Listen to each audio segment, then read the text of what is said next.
with a roll call and determination of quorum. Russell Byerly, Chair. Christy Evans, Vice Chair. Yahtzee at large. Brandy Wilbur at large. Fantastic. We have a quorum. Now please stand for the Pledge of Allegiance. Pledge allegiance to the flag of the United States of America, to the republic for which it stands, one nation, indivisible, liberty and justice.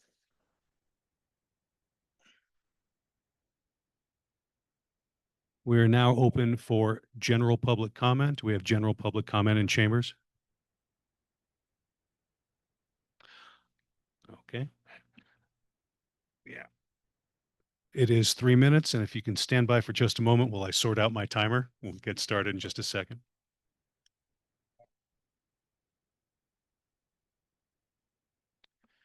Always broken. No, it's not. Does it work?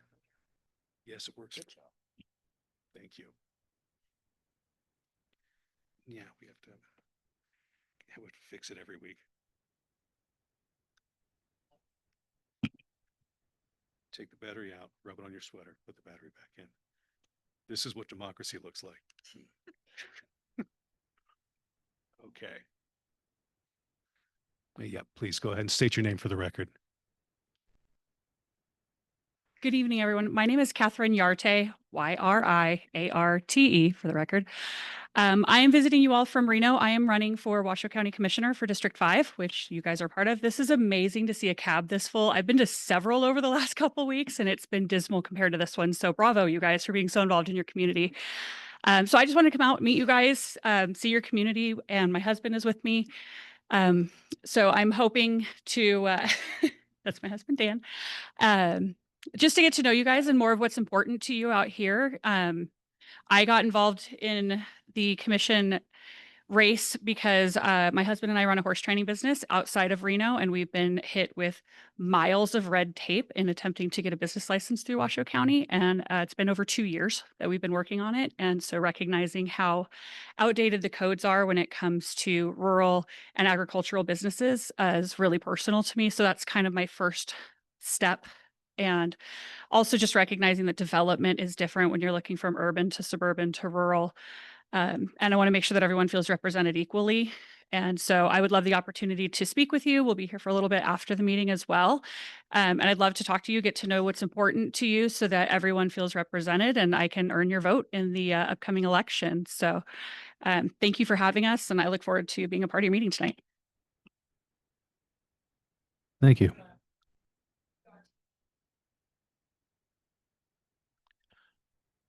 Any more public comment in chambers? Well, seeing none, do we have public comment online, Candy? Nobody has their hand raised that I can see. Oh, wait, I'm sorry. I do have someone with their hand raised. It just says iPhone. So whoever you are, can you please state your name for the record? I will ask you to unmute.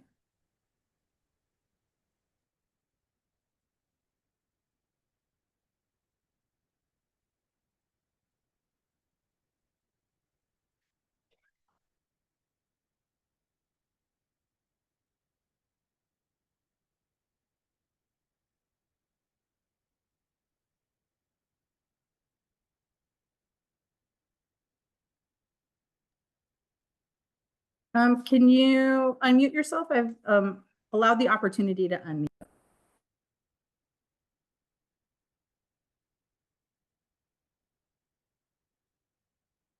How's that?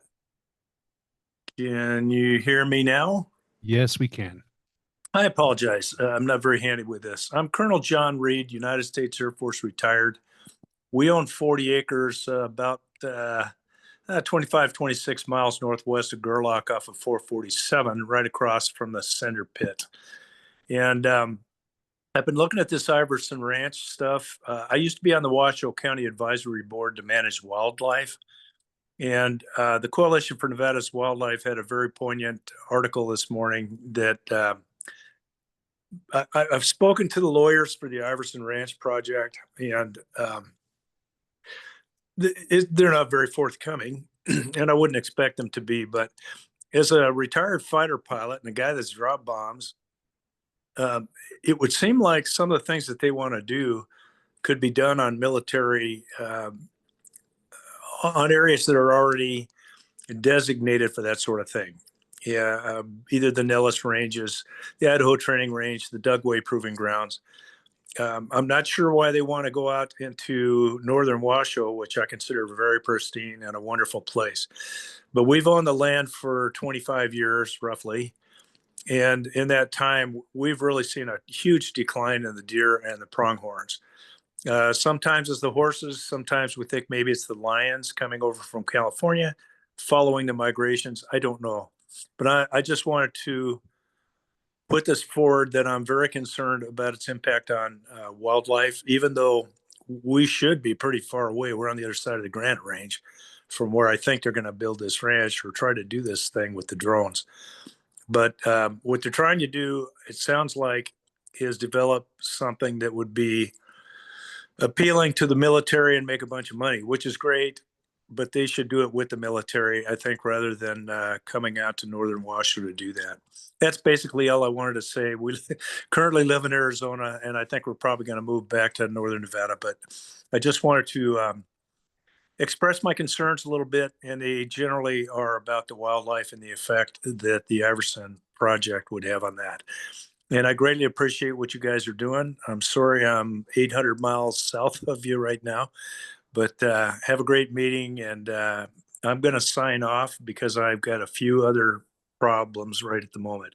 But thank you very much for listening to me, and good luck with your meeting. Thank you. Candy, do we have any more public comment? There are no other people online.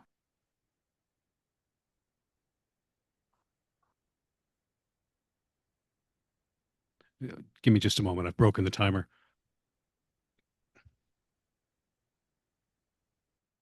Hey, there it goes. Okay. Just as an announcement, I'm going to be moving, changing item 7 and item 6. We'll be hearing from the TM volunteer program first, and then the Iverson SUP after.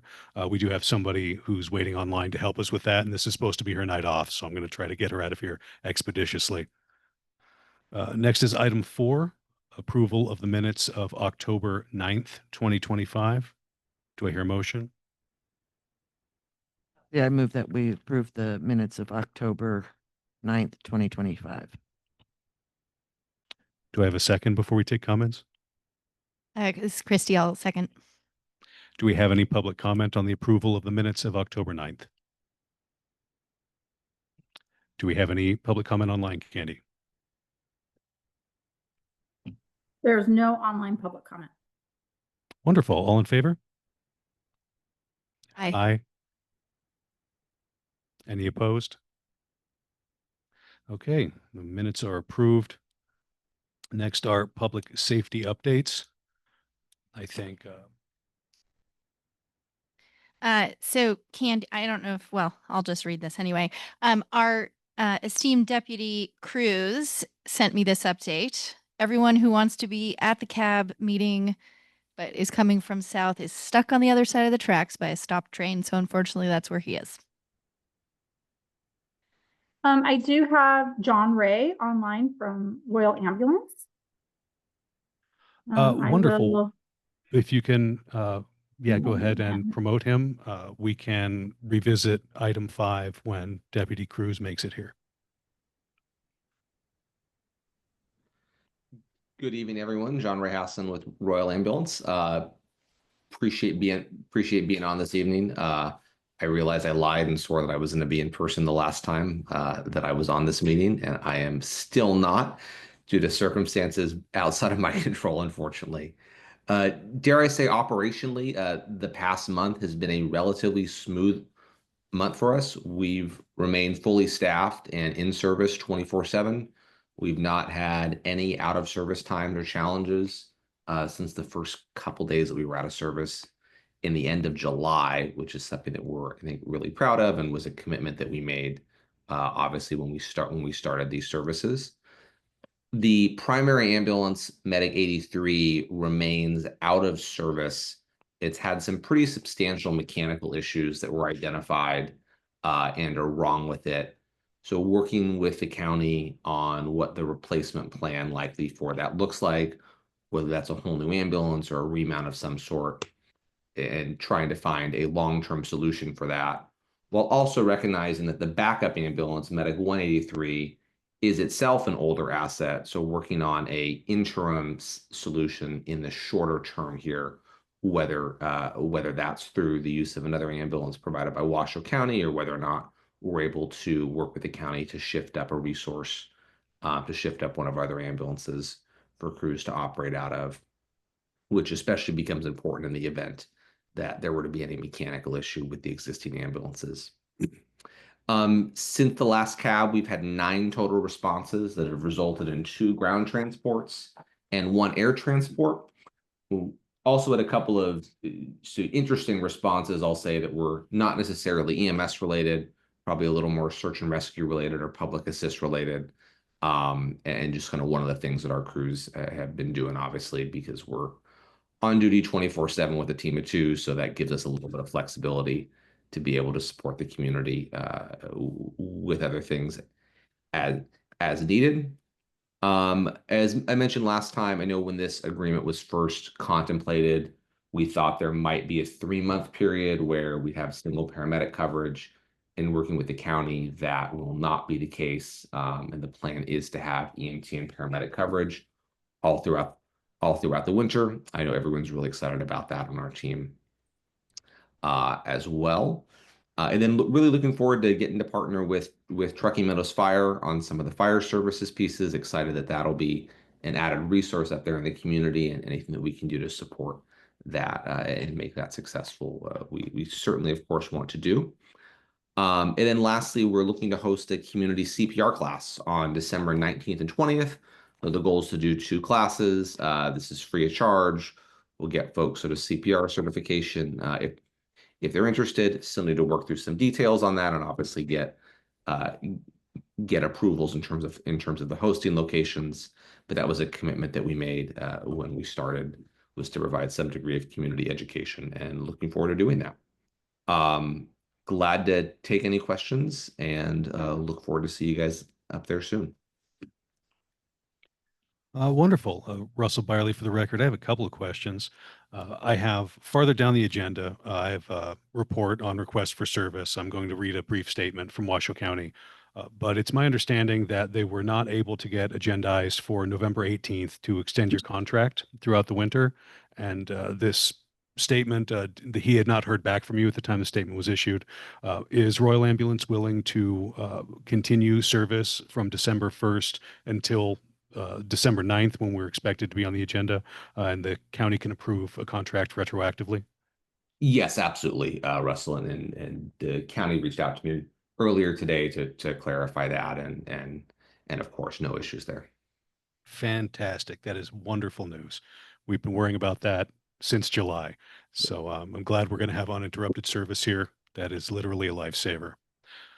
Second, I have a question about the CPR class that you're staging. We are hoping to recruit some members of the community for the volunteer fire department tonight. And one of the things that we do require is a BLS certification. Will this class be at that level, or will it be a lower level CPR certification? This will be the standard sort of heart saver lower level CPR certification. This is not right now going to be the professional level CPR. With that said, I think if there's the need for that, glad to work with you, and I'm sure we could get a class hosted up there. One of our EMTs is an AHA instructor, Marlon. So it's just a matter of time when he's on shift, and as long as there's not a call or an incident, we can run a class. That is fantastic. That's all I had. Any other questions, comments from the board? Hi, John Ray, Christy Evans. When you do have the details on that class, first of all, thank you for offering that. That's a fantastic thing for the community. How will people find out and sign up? I will I will probably message the Gerlach outreach Facebook group and have it posted on there, and I'll also email the group out with more details. Wonderful. Shotzi.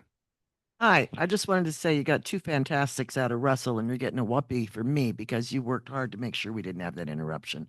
And I appreciate it for everybody up here in the 5th District. Thank you. I'm glad that we were able to make it all work. And I said this has become very much a passion project for myself and I think for the leadership team at Royal. So we're glad we're able to make it work. Do we have any questions or comments in chambers? Okay, seeing none. Do we have any comments online, Candy? No one has their hand raised. Okay, wonderful. Thank you, John Ray. All right. Thank you. See you at Bruno's. Most likely, yes. Okay, that wraps public safety updates. We will revisit that later when Deputy Cruz defeats the train. For right now, our next item is going to be the Truckee Meadows Fire Volunteer Program. And we have, I believe, Marissa's online to walk us through that. And Greg Nielsen, the president of the Gerlach Volunteers, is here also. Greg, would you like to go first, or you want to get Marissa to go first? Sure. Yeah, come on up.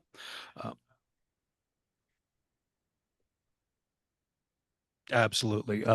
Candy, can you promote Greg Nielsen to co-host so he can share his screen?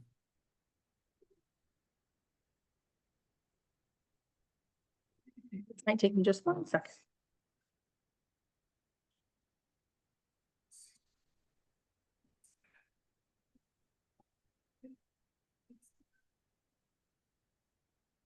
Okay, it should have been promoted.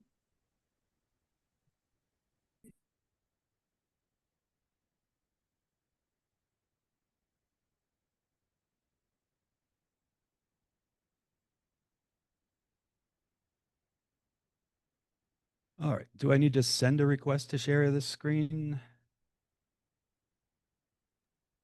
As a co-host, you should be able to share your screen.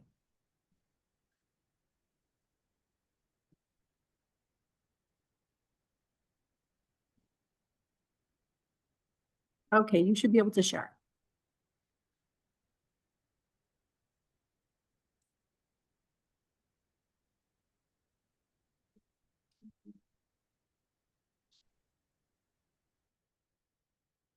All right. So this is the Truckee Meadows website, and it's not entirely intuitive how to find where you can sign up to volunteer. And in fact, you have to kind of sign up for a job.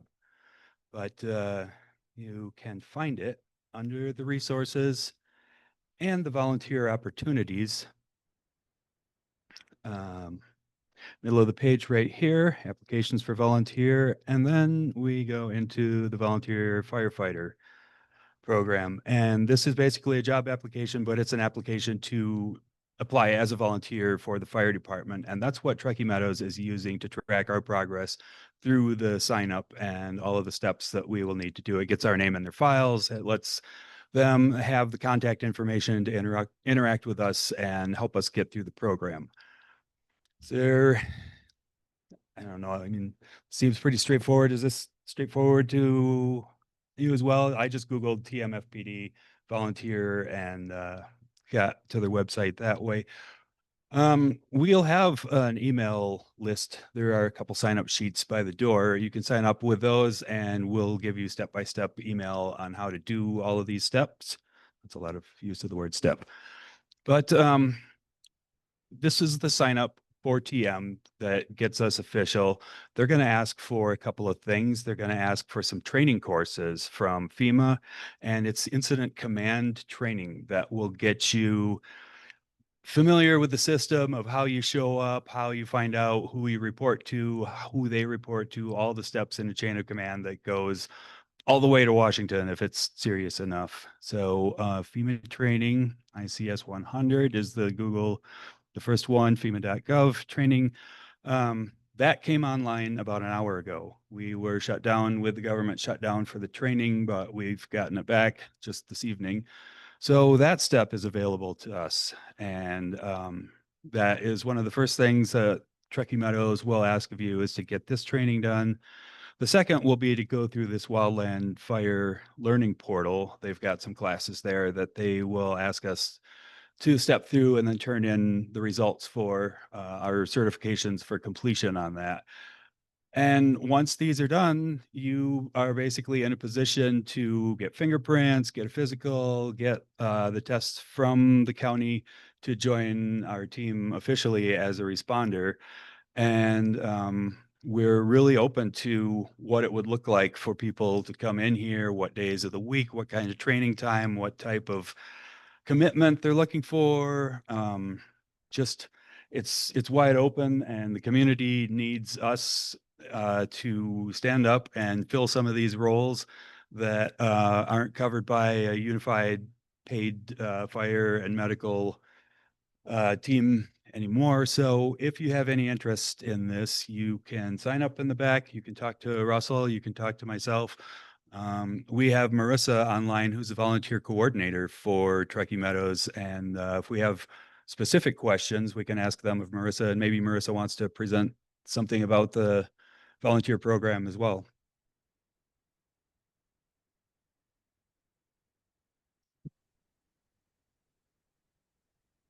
I can touch on just a couple of things to kind of add on. Nice to see all y'all out there. Basically, Greg did a really good job of summing it up. It's kind of a longer, it seems like there's a lot to onboard. And to be transparent, like usually the longest part is waiting for the fingerprint results to come back from Washoe County. The ICS classes are free. They're done at your own pace. It's the same thing with those 4 NWCG courses that is there.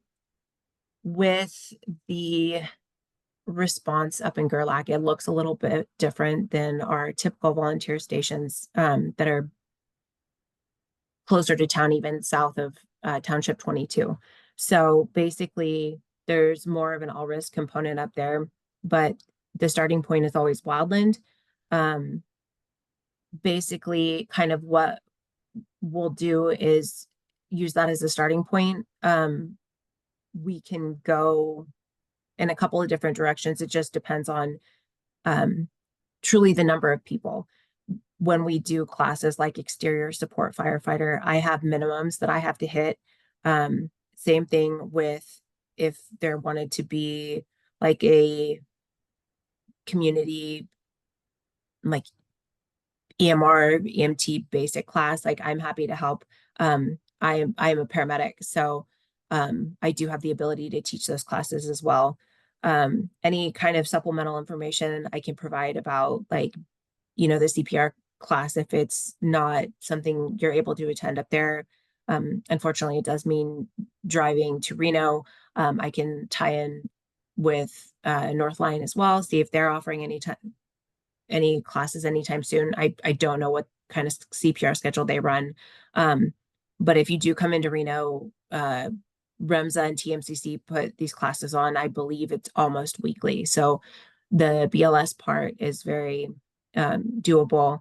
Otherwise, I'm happy. It's kind of hard, like if I don't have specific questions yet. So basically, like whatever I can do to help support and get more volunteers going. Gerlach is near and dear to me. I worked as a Washoe County, I think they used to call us Black Rock specialists when I was a basic EMT, when I was a volunteer firefighter as well. And then I actually was one of the intermittents up there for a couple of years before I hired on with TM full time. So Gerlach has always had a special place in my heart, and there is a huge need for the volunteers up there. So let me know what I can do to help support. Yeah, we're not quite to the point of running a puppy mill here to get warm bodies around here, but almost. So if you have any thoughts that you might be able to work with some of this stuff, our goal is to find a way for you to do what you can do. The physical, Russ's joke is that if he and I can pass it, you're probably fine. And we both, got right through it. If you never want to see, whatever, you don't want to do an emergency response, if you never want to go to a wildland fire, we can work with you. There's every part of this needs coverage, and a person that covers just a small part of it is better than nobody covering any of it. So You can talk to us, around town. We're planning to host a get together for starting some of this classwork of the online stuff on Saturday at Bruno's. We'll just grab a back room at 2 o'clock, and anyone that wants to show up there, we can get some onion rings and do some government paperwork and get you set up to do the stuff at home at your leisure, or put an email back there and we'll follow up with you. Any questions? Yeah.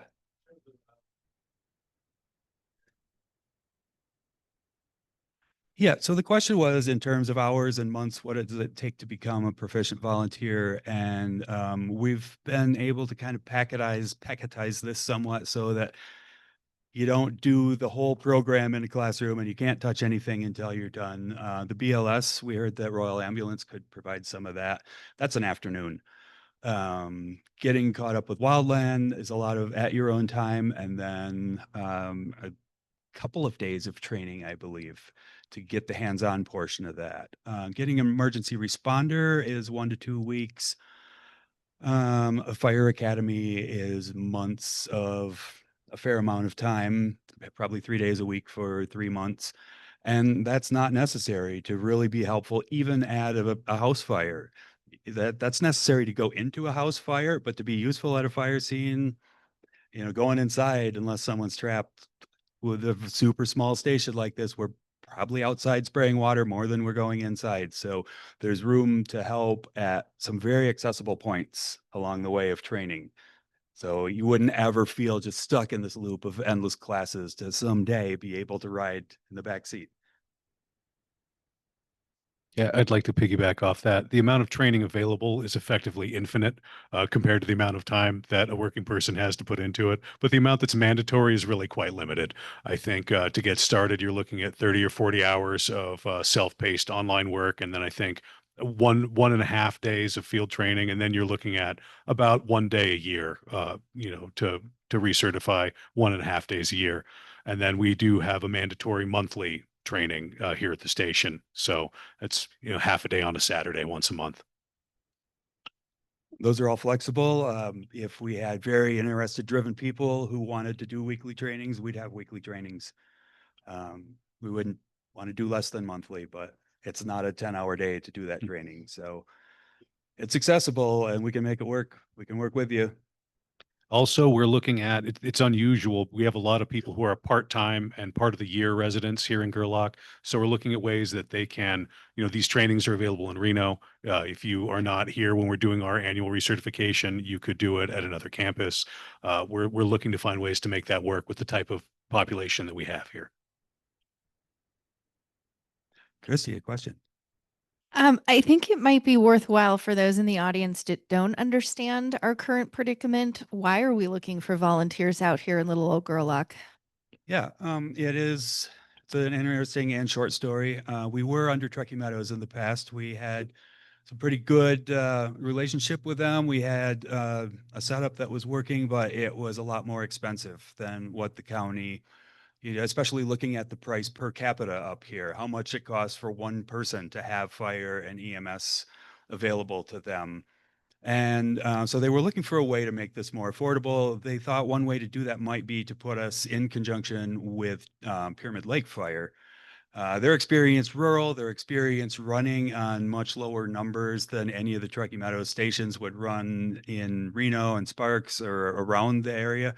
So we did that experiment with Pyramid Lake, and it wasn't really a failure. It just sort of politically lost its support among the people at the lake, and so they pulled out of this contract in June. They were graceful about it. They gave us notice, but it was a longer process than the time we had to get something stood up. So we're just now getting into a position where we can come back to Truckee Meadows. And this time we're using volunteers for the fire side of things, which is on the scale of how many incidents we respond to. That's what volunteer fire was made for. I think that's a very appropriate fit for us to have fire as people who are here, who are local, who do it out of love of their community and love of driving cool trucks long distances in the backcountry. All right. I thank you all for, oh, Jack, yes. Jack Phillips asks if there is an age limit or physical requirement, and the requirement is to pass that physical. And when I went in to take that last step of the physical, which was just a few days ago, I didn't even run. I just had to walk at a brisk pace. They wanted to see my heart rate when it was elevated. They put me on an incline, and I had to work for it a little bit, but it wasn't like, going all out sprinting on this thing. So I don't know if there's any flexibility there, like if we had a role that didn't involve hands-on, if there was a second tier of that physical. Right now, I know there's not, but we might be able to ask for one where someone would just be a good, safe driver of a truck and an ambulance. If that were the case, we would look at that, but right now it's just passing that physical. You get the 12 leads on you and they look at everything and they're really concerned about you not crashing out in the field while people are depending on you and you're in a dangerous situation. So, And I would point out that that is the number one cause of death for volunteer firefighters is a heart attack on the job. So there's a reason that they have this physical assessment. And I can touch on that. Even to operate a vehicle, it's still considered operational. So you still have to pass the NFPA physical, which is what Greg was mentioning that he completed a few days ago. And we have a wide range of ages. Like I have some volunteers that are definitely like on like upper 60s. And as long as the doc says they're fit for duty, they're fit for duty. we have a question from Taylor in the back. Anyone interested in seeing how cool they are is welcome to go next door with me and see them. They're kind of classic. They're not ancient. They're not worn out. But they've been here since I started 10 years ago, and they're holding up really well. They go all through backcountry and all-wheel drive. They're great rigs. They were taken care of before they were handed down to us, and we have taken care of them since. So, it's just the ones you see around town. There are 3 of them, plus a pickup truck sized platform for a small amount of water to get agile into the backcountry.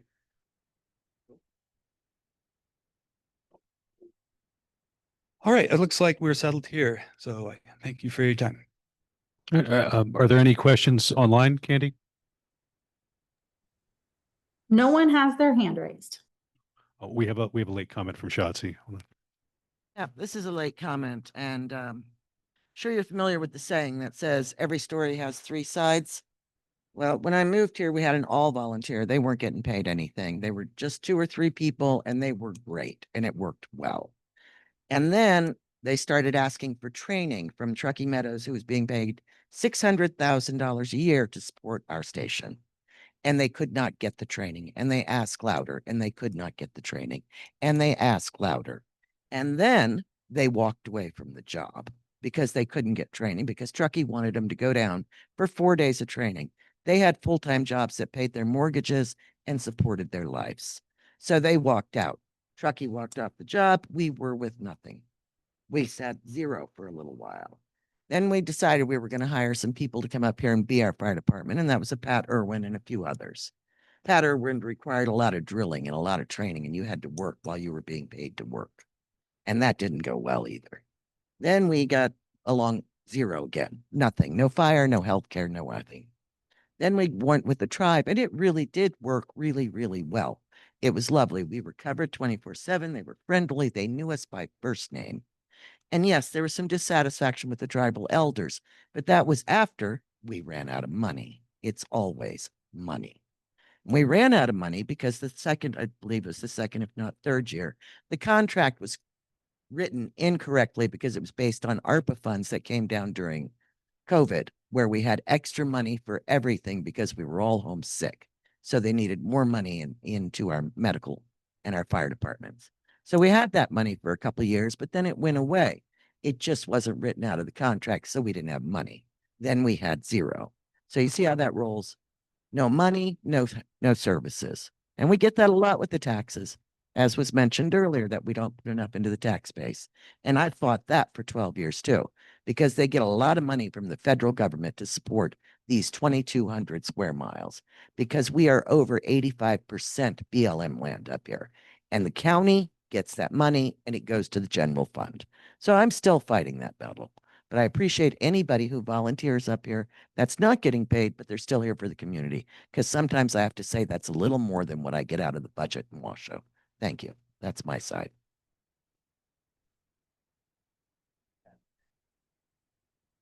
Thank you, Shotzi. Okay, that wraps TM Fire Department Volunteer Program. Thank you very much for calling in, Marissa. We appreciate it. Have a great evening. Next, we have a brief presentation from Mike Arth with Iverson Ranch. Do you have slides or anything?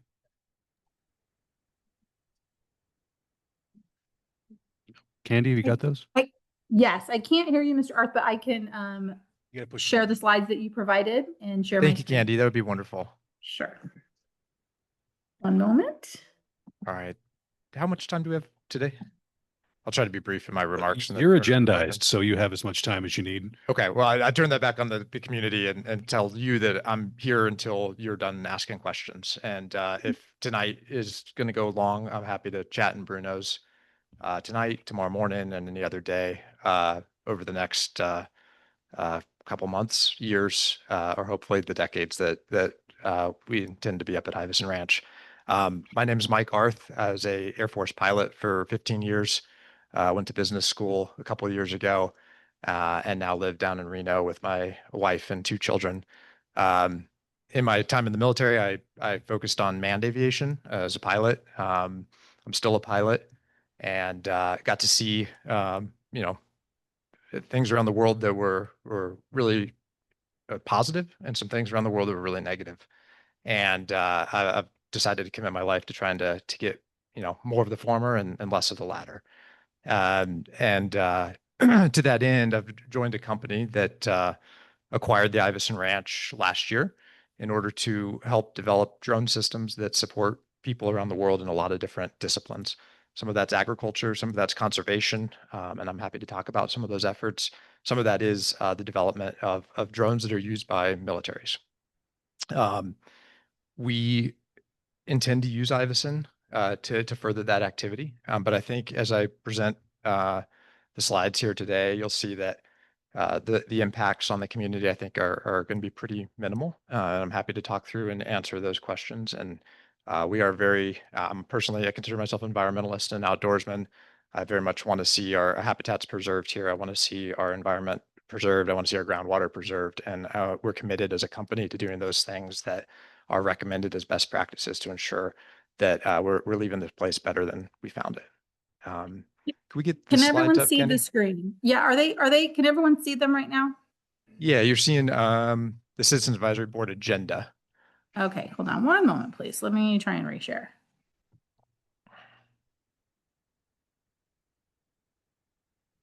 There it is. Okay, now can people see my screen? All right, thanks, Candy. Could we advance the slide there? So I think a couple weeks ago, you heard from consultant Dave Snellgrove, who works for Bowman Consulting as a planning consultant. He spoke to you about the Development Code Amendment that we asked the county to pass. That was passed on November 4th in a 5-0 vote of the Planning Commission. That DCA was important to enabling a higher density of housing in general rule, not by right, but through a special use permit application process. And so the Iverson Ranch intends to apply for an additional SUP to increase housing density up at Iverson. And I hope that others in the community can take advantage of that new DCA process to increase density where it's appropriate. And those processes, that application will be reviewed by the county, and we'll share as we're submitting that application fully. This special use permit pertains to 3 topics: runway use, outdoor storage, and energetics.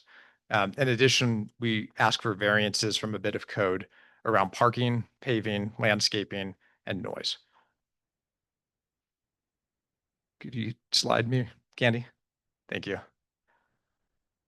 All right, our site location, as many of you guys are familiar with, is about 26 miles by road from Gerlach. It's about 20 miles as the crow flies. We at Iveson have a number of structures on the ranch today. The nearest inhabited structure that is not a part of the Iveson Ranch is 2.4 miles away. The nearest, kind of other features of the desert landscape there that I think are important to this community. Fly Geyser and the Fly Ranch is about 5.8 miles away. The Black Rock Playa is 11 miles away. The Burning Man site is 13.5 miles away.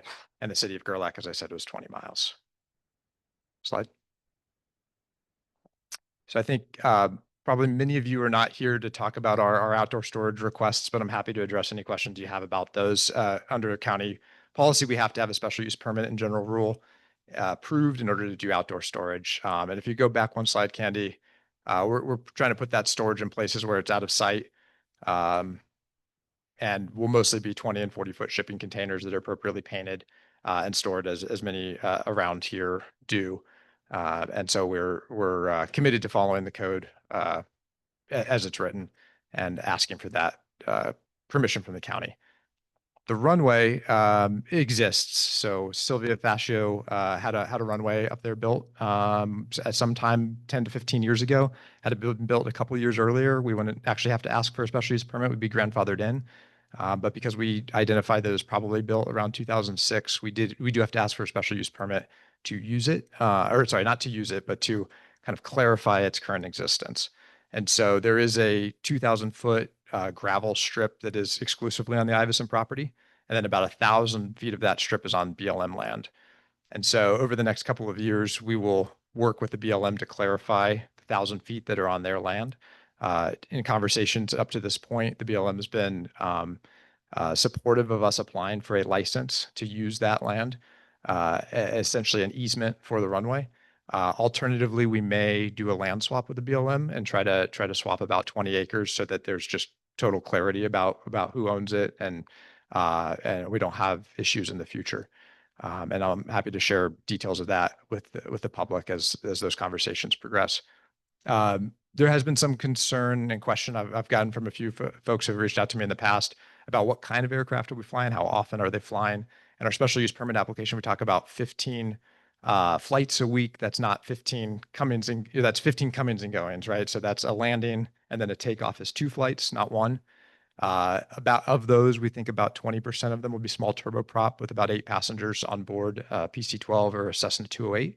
About 80% of them are a 2-seat light sport aircraft that's required by the FAA for us to chase drones of a certain size, flying at certain altitudes and certain distances in order to create a safety bubble around the drone so that other air traffic in the area has awareness. And we, as the pilot flying the chase aircraft, can provide situational awareness to the drone pilots who are back on the ground beyond line of sight. So that's in compliance with an FAA requirement. That airplane requires about 300 feet to take off. And so we believe we're and it can take off from a lot of different kinds of surfaces. And so you may see it flying around the desert occasionally. That's normally me flying it, although there's a couple other guys that also will operate it. But we would like to operate that aircraft out of the Iveson Ranch and have total clarity from the county that we're legal to do that. It's called a light sport. So there's a new FAA designation. It's a little bit smaller. It weighed about 600 pounds, has a 100 horsepower engine. And I think it's pretty quiet, but you guys down on the ground would know better than I would. So, all right, next slide. All right, so the piece of the application that I expect most of you are curious about and here to talk about, but again, happy to talk on any of these subjects. Is energetics use. And energetics is a technical term that describes sort of 2 different things often in people's minds. One is rocket motors, the other is munitions, explosives. We in our application talk about having 2,000 pounds of storage here, but I have heard some folks in the community sort of misunderstood that and believe that we're looking to do 2 things. One, fly munitions on drones. And I can understand why people would have come to that conclusion based on what we primarily do as a company, although that is not the case, and to drop 2,000-pound munitions from drones. Our company and no company in the United States that I'm aware of has lifted 2,000 pounds by drone at this point. The drones that we operate are mostly the size of a dinner plate. They have a payload capacity of about a pound or two. But in the preparation of materials for the county and for the ATF and the other federal agencies that look at these kind of applications and the standards they require, you have to sort of describe the site and what the maximum safe level of storage would be. And so for our site, we believe the maximum safe level of storage with the magazine that we've already purchased, but it has nothing in it, is about a 2,000 pound magazine based on its distance from the ranch house on Iveson. And so there's a lot of math involved in that. I'm not the math guy. I'm just the site manager, but that math is based on what is the likelihood of essentially breaking windows at certain distances. So if our magazine with 2,000 pounds of explosives were to explode, which would be an extraordinarily unusual event, then we have a 1% chance of breaking the nearest window on our own property, on the ranch house. So that sort of defines that 2,000 pound requirement. I think probably more pertinent for all of you all is how much do we intend to store? We say later in the application that we expect around 360 test events a year. Those will range from about an ounce of explosive material to about a 10-pound explosive charge. And so if you do the math on that, it's probably around 700 pounds per year is sort of the outside maximum that we would have stored in that magazine at any time. The other component of this that I think has been confusing probably is the question of sort of airburst and static. So we use the word airburst in the application. I didn't know what that word really meant. I would have assumed, like I think much of the public, that that's dropping things in the air and blowing them up. In munitions testing or explosives testing or mining work, you can blow things up above ground or you can blow things up below ground. And if it's above ground, it's airburst. If it's below ground, it's in ground. And so our test profiles, we do not need to bury things in the ground. And I don't know anything of the environmental impacts of that, but I think in some sense that's probably more concerning from an environmental perspective. We're blowing things up usually 3 to 6 feet above the ground on some kind of cardboard support structure or a steel support structure that holds the charge, and then people back away and get behind barriers. It's on a cleared area, barricaded, and then that explosive is allowed to go off. And then there's all sorts of instrumentation, testing, high-speed camera work, and that kind of thing that's going on around it. I think also, this isn't really covered in the SUP, but we're not testing new materials. So we do talk about the materials we're testing. These are things that have been around for a couple hundred years. These are materials put into certain shapes that help us understand how they would be effective in their application by our customers. And like I said before, we're not intending to fly these on drones. That is, as the Colonel Race mentioned, something that's much more appropriately done on a military test facility. All right, next slide.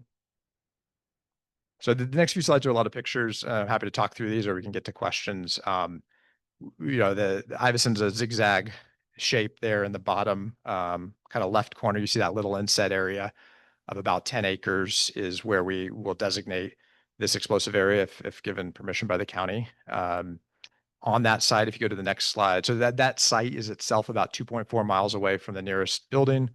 And like I said, the measurements provided before, about 5.8 miles away from Fly Ranch. There's another picture. You can see all of our structures. So, a lot of our analysis and sort of the limitations, the site limitations are based on sort of, impacting our own buildings. I mean, obviously we don't want to impact anyone else's, but we're so far away from anyone else's building. There's no chance of us doing that with the explosives at the level. Even if the magazine were to detonate, there's a 1% chance that we break a window of the Iveson Ranch house. And so I think hopefully from a public safety perspective, that is compelling. Next slide. These are the materials for those of you with a background in blasting, they'll be very familiar and very not exciting. Some of these I've learned over the last few months, something like C4 is, in the movies, some very volatile, and in our public imagination, it is probably a very volatile substance. It's something that they actually write on the side of it, do not eat, because Marines back in Vietnam apparently used to put it in their mouth and sort of chew on it as a stimulant. It's something that with 3 or 4 pounds of a brick, the Navy does tests because the Navy is very concerned, obviously being on ships with, lots of ordnance on a ship, what would happen if a round were going to come through the side of the ship. So the Navy takes a lot of responsibility for testing these things. And a lot of the research is done by the Navy. 50 caliber round can pierce a block of C4 3 times in quick succession and it will not explode. And so you can go down the list. Each of these chemical compounds have different volatilities, but they will all be stored in very limited quantity in the proper handling. They'll be transported by hazmat shippers that are certified to do that work, and they'll arrive at the site and be put under lock and key in the magazine in accordance with ATF guidelines. The majority by volume will be hobby rocket motors, which many of you are familiar with from all the Tripoli test and sort of hobbyist work that goes out in the desert. And in fact, the motors that we'll use are motors that are used out there in those desert launch events. We'll just be doing them on the static stands to do more scientific measurement taking than we can do out on an open launch in the desert. Next slide. We've talked a little bit with some of you about kind of frequency of test. We are not doing 360 tests a day. We could not afford to do that as a company. We're imagining scenarios where we would do maybe 5 tests a day. It would probably be less than that, but we can call it 5, about 4 days a week. So you can imagine an energetics engineer coming up from Reno, sleeping out at the ranch, working each day for about 5 days in a row, doing around 5 tests a day. We would probably do that cadence about 18 times per year for a grand total of 360 test events per year. Next slide. And then the distribution of what it is that we're doing. So we have some videos on the next few slides, but the vast majority of what we imagine doing is detonator work. So detonators are, you know, if you've ever blown up fireworks, I understand you're not allowed to in Nevada, which is kind of ironic. I know there's a big fireworks show that happens a few miles from here every year, but I grew up in Missouri, and you know, 12-year-old kids play with black cats. Detonators are basically about a black cat, and we'll show that in the next slide. A bit of our work is 1 to 5 pound charges. That's really, you know, the majority of what you would imagine flying on a drone in a hypothetical scenario. Not something we're going to do here, but we do want to be able to have engineers from our drone side and the munitions side be able to talk to each other and collaborate. The munitions guys can go test their work, and the drone guys can go work on their projects. Some of it will be a little bit larger, 5 to 10 pound charges. And I have a video of a 12-pound charge going off. And then a large percentage, about 10%, will be hobby rocket motors, which is probably the piece most people here are most familiar with, and also the one that you might have the greatest chance of hearing if you were to stand up on County 34 about a mile or 2 outside the ranch. Next slide. We'll go ahead and let this blasting cap video. Unfortunately, I couldn't get the sound to play, but you have to trust me that it's not very exciting. Probably about like a 22 going off.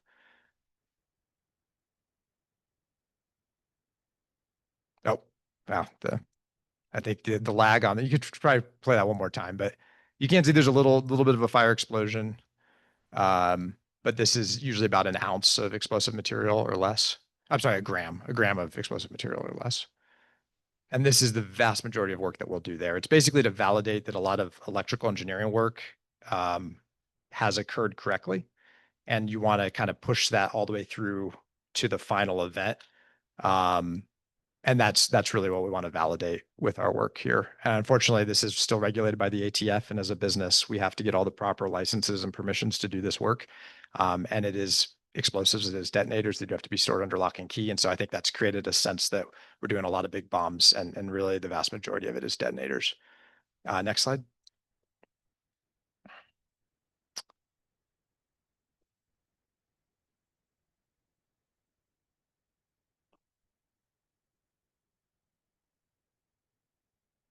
All right, this is a hobby rocket motor. Sound's not coming through here. This is pretty loud. So, you know, 160, 180 decibels at 3 or 4 feet. Obviously, that would blow your eardrums out. You create standoff. The testers wear hearing protection. By the time you get out to the road at Iverson, and we can do the engineering work to, you know, show this, which is what our SUP summarizes. This would be audible from County 34, but it would not be of danger to anyone's hearing. And for those of you that have watched the AAA launches, a couple 100 yards of standoff, and you feel a rumble in your chest, you get to see something go up and light off, but you're not going to damage your hearing at those distances. I'm sorry, the sound's not working with the Zoom. Next slide. This is a 12-pound charge. This would be really not exciting without audio. But afterwards, I'm happy to play these videos on my phone, and people can listen to them. And obviously, if you guys, in the county grants us this permission, you can come out and watch some of these events and hear it yourself. And I think you'll see from about a mile or two away, you're really not even able to hear it. Next slide. Mr. Arth, I do want to say that this PowerPoint is posted online. And Oh, so great. the audio is available. And then we also had the ranch hand who's online raise their hand. And so they may have something to say pertaining to this. Would you be willing to allow them to speak? Sure. Yeah, that's fine. Okay, let me Who is try it? and do that. It just says ranch manager. Okay. Please give me one moment. I don't know. But happy to take a question. I feel like they might work with you. Okay. Let me find that person. I'm sorry. Ranch manager, it says. Okay, I'm going to allow them to speak. Hi there. Can you hear me okay? Yep, we've got you. Great. Thank you for taking my question. I'm down here on a ranch on 447. Couple of questions since you're talking about your energetics. What is the cumulative amount over a year of TNT and C4 that will be detonated? Yeah, we've go forward a couple slides. We can we describe that. Cumulatively TNT and C4. I have to do some quick mental math here, but it'll probably be in the range of 70 pounds.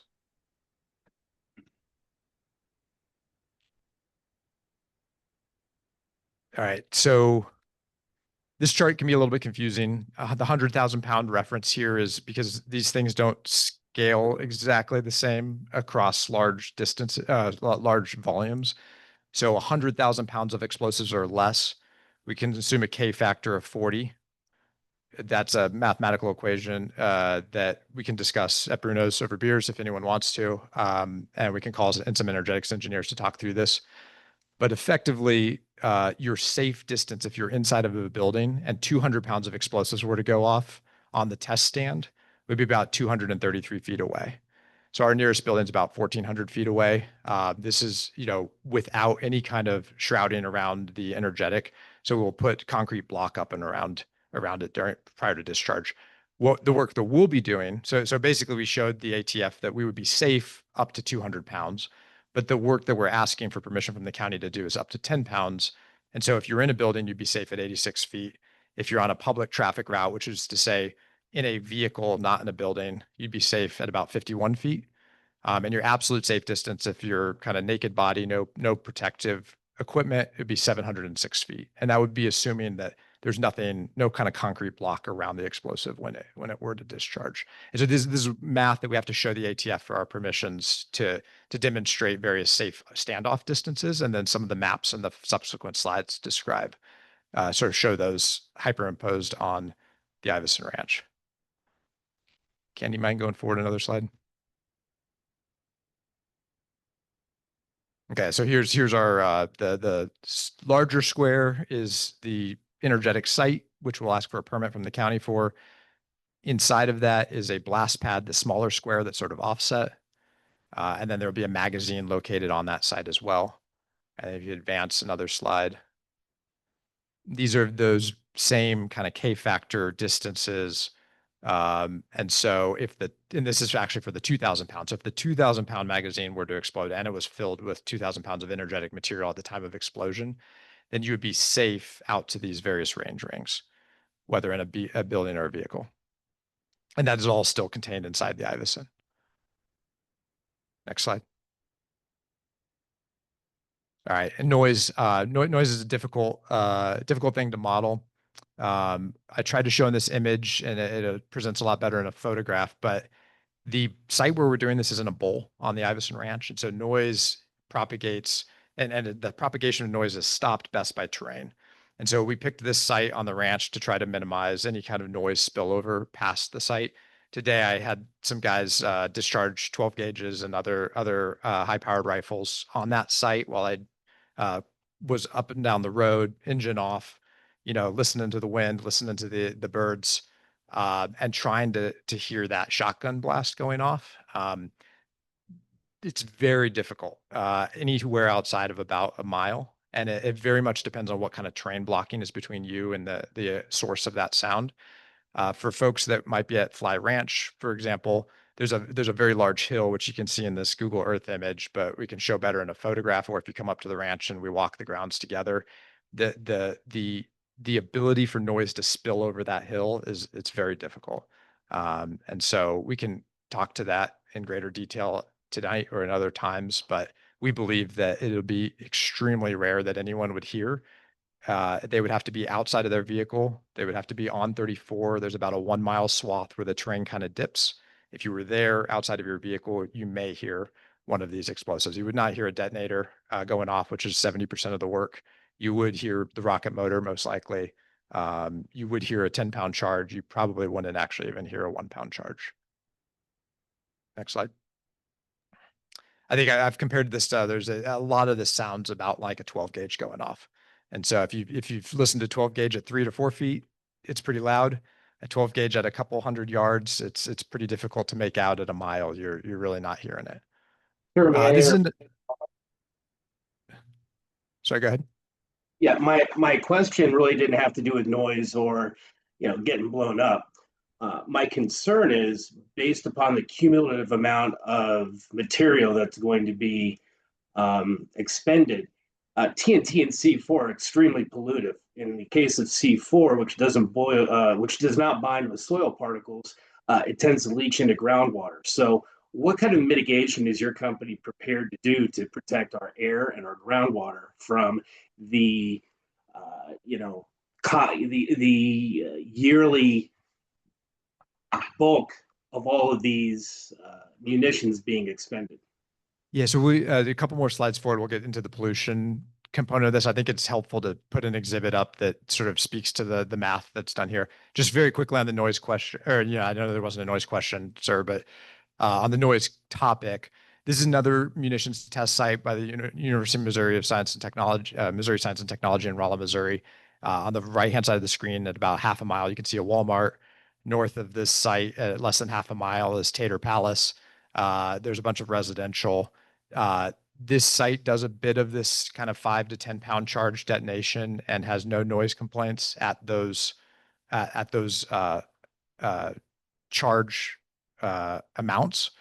Once you get up to like 100-pound charges, they do start to get noise complaints. But again, this is at half a mile of distance, a very different scenario than the IVAS. And I just wanted to share with the public here that there are other sites that do this kind of work, not on military grounds. They are private or university.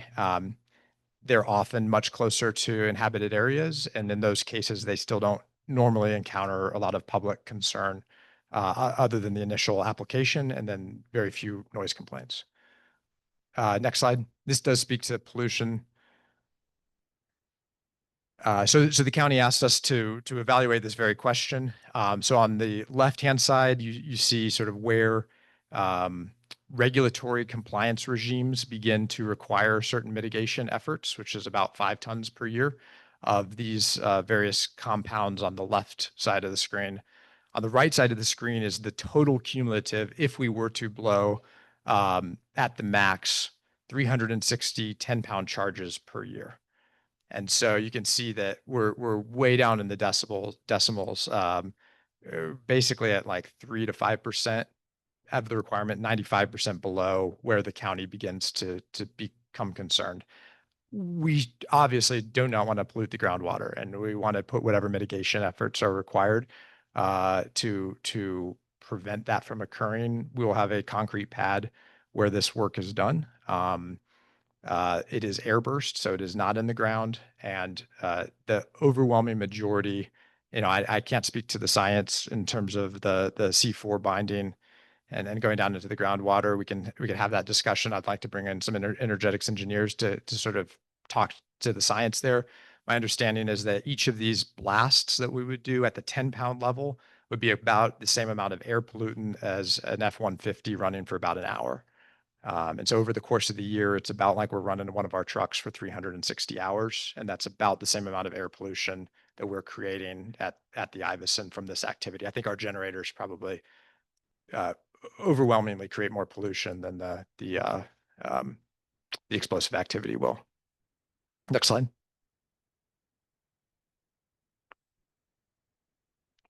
Yeah, so where we would begin to encroach on those limits, and they're not actually limits, they're where different compliance regimes start to play, would be at about 1,500 tests of 10-pound charges. Again, the vast majority of tests we'll do are about 1 gram of explosive material, and so these numbers become almost illegible. They're so small when you're just doing blasting caps. Next slide. So sorry, that was a lot of prepared material. I wanted to get some of the common concerns out of the way up front, but like I said before, I'm here as long as you guys want to be. And if others want to leave and join at Bruno's or elsewhere in town, I did put my email address on the slides, and I'm happy to have a conversation by phone, Zoom, or here in person anytime folks want to kind of pick my brain. And I'm happy at those engagements to also bring in others from our company who can speak at a greater level of detail to the science behind some of this work. Candy, can we see that last slide again with Mr. Arth's contact information? Yes, let me share again. While Candy's queuing that up before we take questions and comments from the board, I'd like to point out that this is no longer part of the SUP process to come and appear at a cab and give a presentation. It used to be, and it no longer is. So Mr. Arth is here voluntarily to come make contact with the community and address your concerns and answer some questions. So when we get to public comment in a few minutes, beseeching us to vote against it is really not a productive way to use your 3 minutes. Questions? Do we have anything from the board?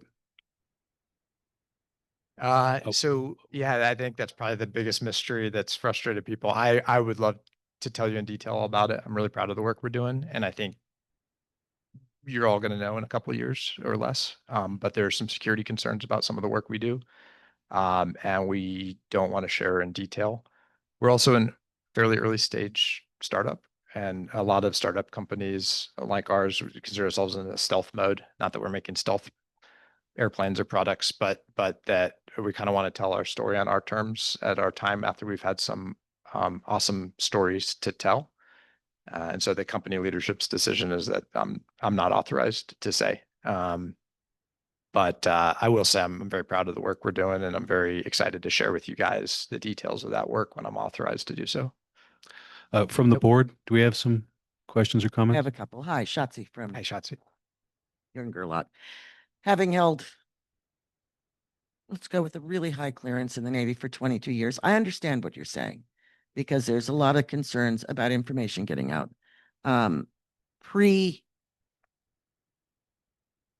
Getting it all grounded. So I'm not asking you any of those questions. I'm going to give you some Gerlach history here.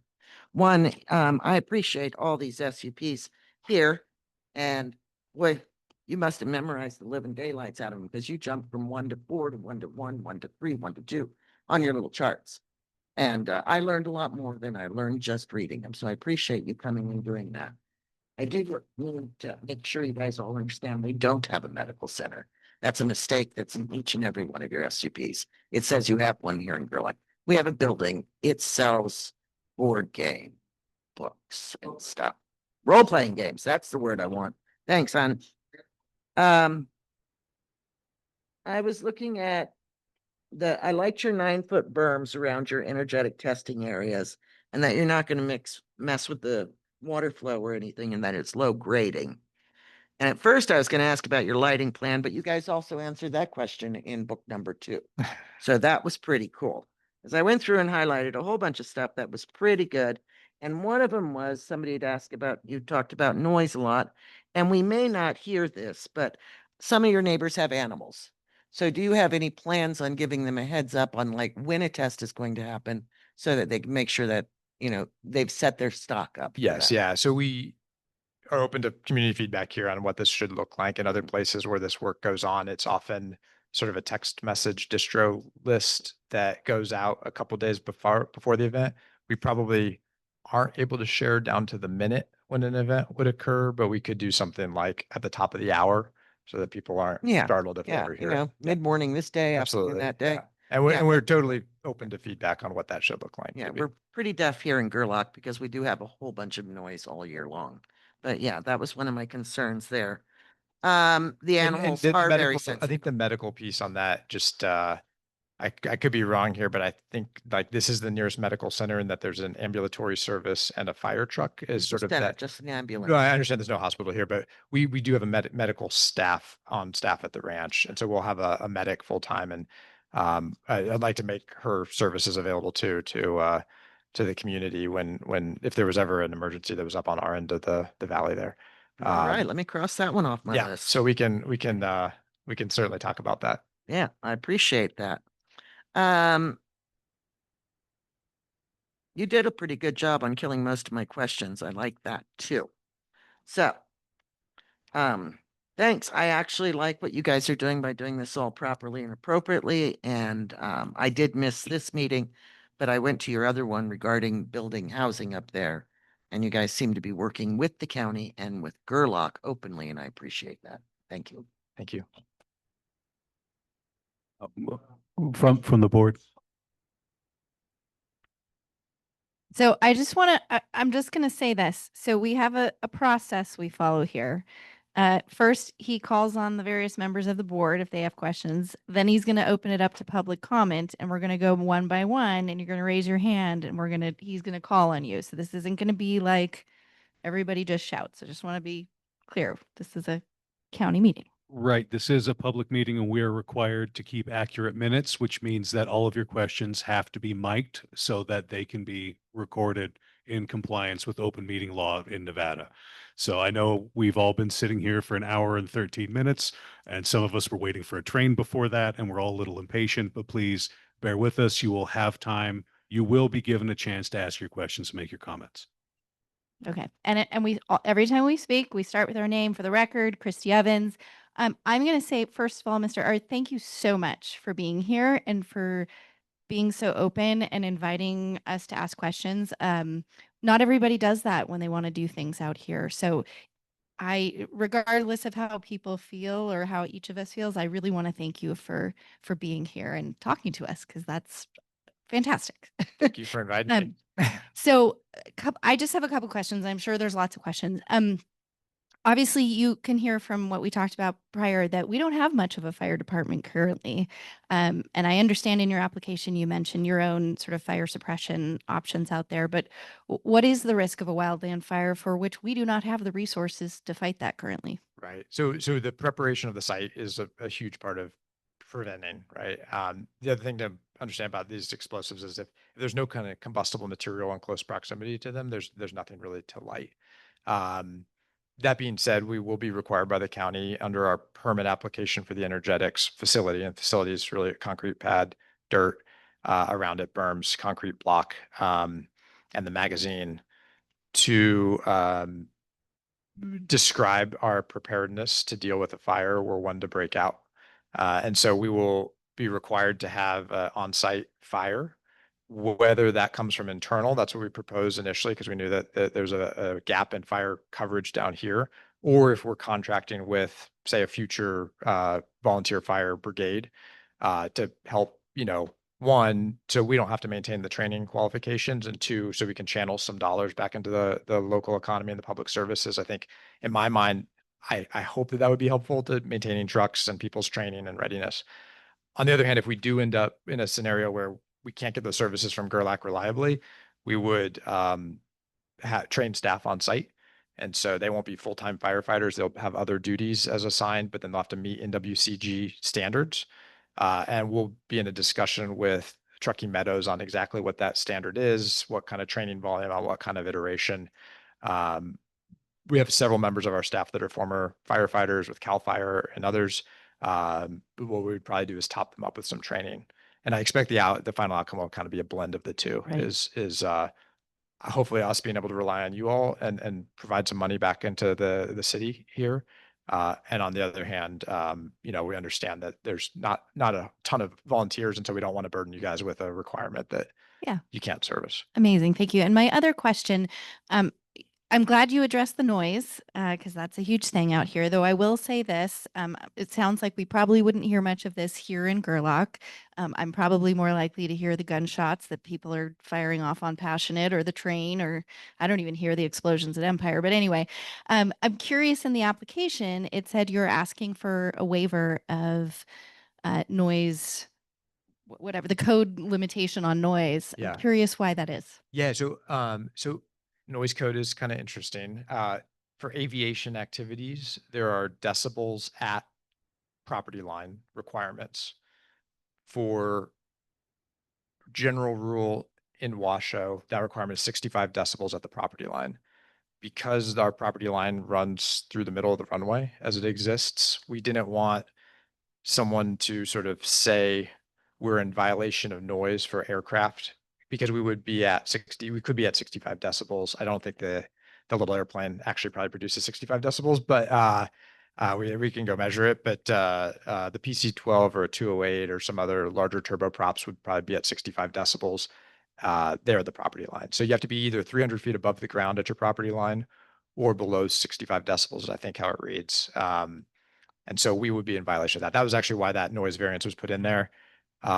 The explosives will certainly be above it could be above 65 decibels on the property line, especially on the sort of the south property line. Again, we'll have concrete block all around it to try to mitigate noise as much as possible, but that portion of the noise code is about average noise load.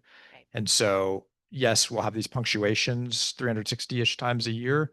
Those punctuations will be above 65 decibels of the property line, but that's not how that section of the code pertains to noise. That's really like an aviation specific noise Gotcha. ordinance. Okay. Fantastic. Sorry. Thank that's you too so much much. information. No, it's actually really helpful. It's a great explanation. I really appreciate it. So I will be done. Okay, if there are no further questions from the board, we can open it up. Is Brandy still on, Candy? Let me take a look. I know you can only promote a finite number of people at once. Yes, Brandy is online. Does Brandy have any questions or comments?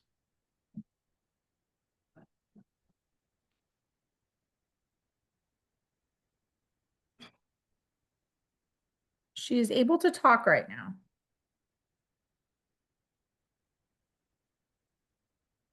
Okay, well, we can circle back to Brandy if she doesn't have anything right now. Do we have any questions or comments from the public?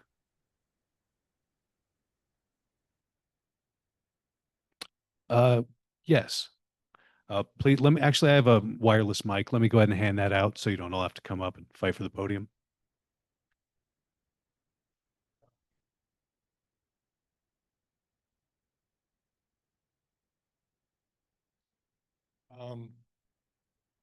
My name is Will Roger. I'm on the board of Burning Man Project. I'm a proud Gerlach resident, and I'm an author. Every Sunday, my wife and I go out to the Fly Ranch and walk a labyrinth in honor of the earth.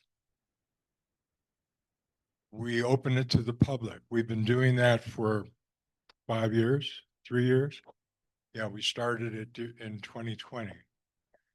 So my intention in that beautiful, pristine Wallapai Valley is much different than yours, sir.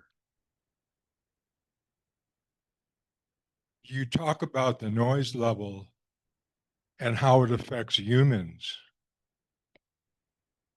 When I go out there and look at the flora and fauna that's unique, I've seen bighorn owls, I've seen golden eagles, all kinds of raptors,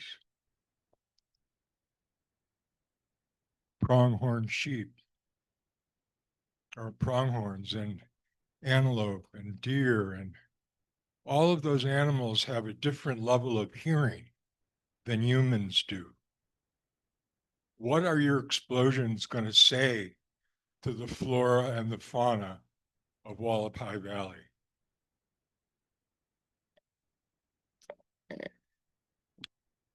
It's a fair question.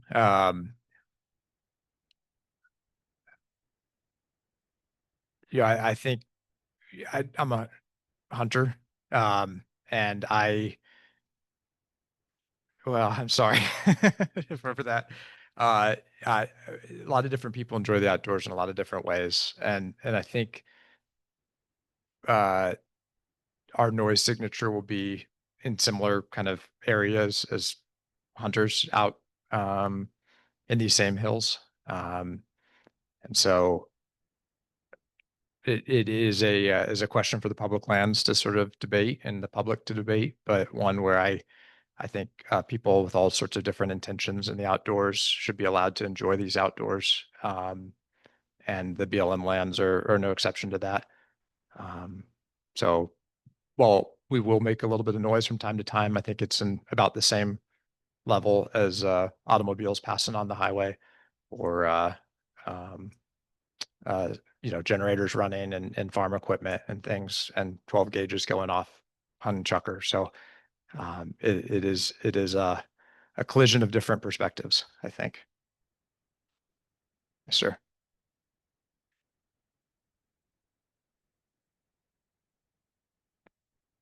Is there any other comments, questions? Oh, you have one in the back there.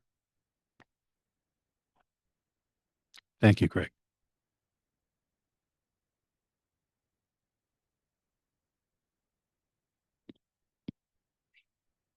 Hi. Everything. I'm Julie Rhodes. I am a teacher here, and on my way to come to this meeting, the Union Pacific train was stopped on the tracks for the third time today. And the sheriff called Union Pacific and couldn't get through. So just in terms of public safety, that's a real thing. And if you have more, oh, this way? Sorry, could people not hear me? The train was stopped for the third time. And so that's why a bunch of us were late. And that's a real public safety issue. The sheriff was on our side of the tracks, couldn't get a hold of Union Pacific. And if you have more pull than like the sheriff, then you're extra creepy. I'd also like to state on record to come into a tiny community and not be forthcoming about who and what you are is gross. And I would just like to publicly like register my distaste to invite the like military industrial complex into this tiny community that generally I don't know people's political leanings, but I think we're a little not aligned with the giant overarching scope of what you're doing. I think you're being disingenuous and using words like the majority of our explosives and not talking about the minority. And I wasn't here for the beginning, so I'm gonna give you credit that maybe you explained all that when I was stuck on the other side of the train tracks. And I don't mean to be rude to you as a person. I just think it's all pretty gross. Yeah, if I could respond briefly, happy to share a little bit about what the work we do. So we develop drone systems that serve a number of purposes. We have a variety of customers. Some of that is conservation work. Some of that is, in the future, maybe agricultural work. There's a public safety element to drones with being able to understand where people are in a search and rescue situation or others. I've seen drones used in a lot of different ways in my career. I wouldn't describe us I mean, we are a small company. We are excited to share our story when the time is right and when we're authorized to do so. That time isn't yet, and I'm apologize to you that I'm not able to share more detail. I'm excited to have a beer with you a year from now, whenever we can tell that story. Was there another element of the question? The public safety concerns? Okay.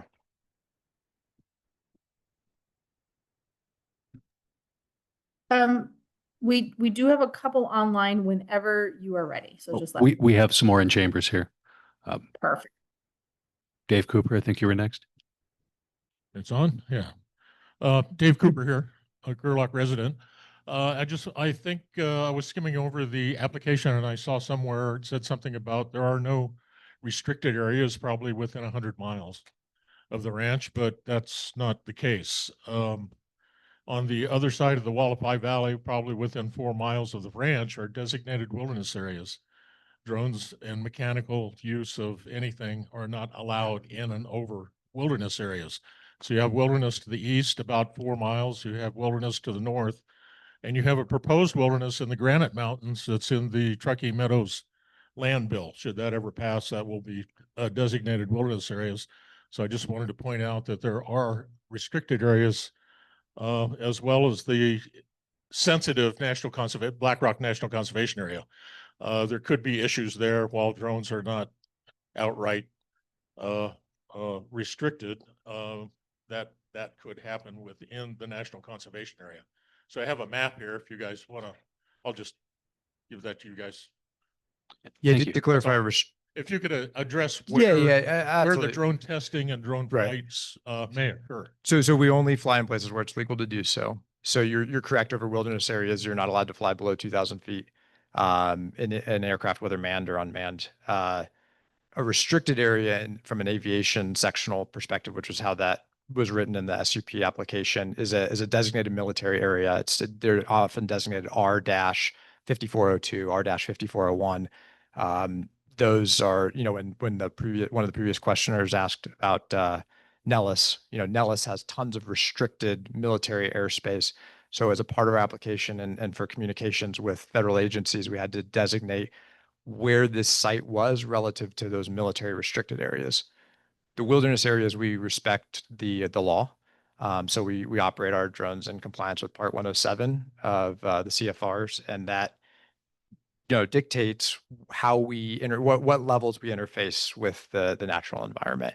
We as a company choose not to fly over wilderness areas at all, although you are legal to do so, 2,000 feet and above. Yeah, we're trying to do our best to fly. Yeah, I shouldn't say do our best. I kind of make these.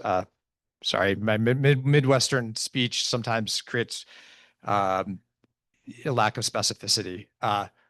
We do not fly in places where it is not legal for us to do so, and that's our obligation as citizens in this country and license holders with the FAA. And we will not violate those laws. And my responsibility as the site lead is to make sure that the folks that are working there don't violate any laws, including those. Mr. Phillips?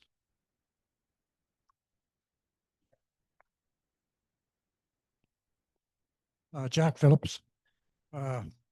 Dave Iverson and Bernice were mine. I know the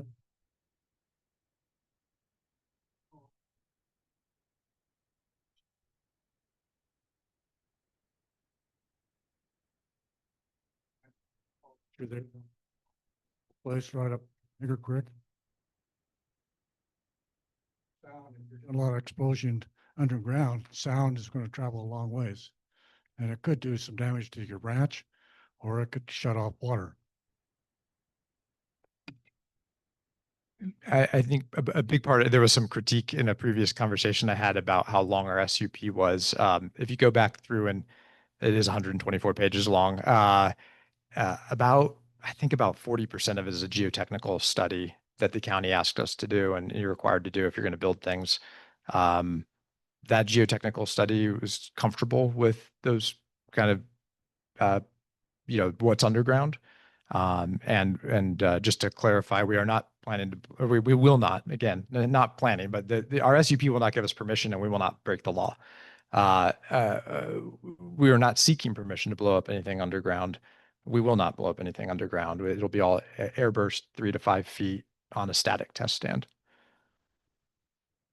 But we obviously don't want to build things out there and then have them fall apart. So we're going to be sure to do our diligence along the way, both with what the county asks us to do and the things that make good sense before you spend money on a project.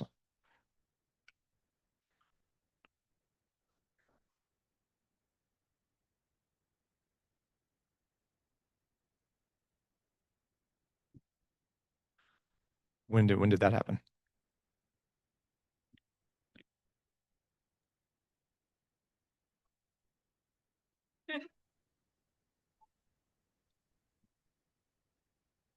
I think we had more questions in the back.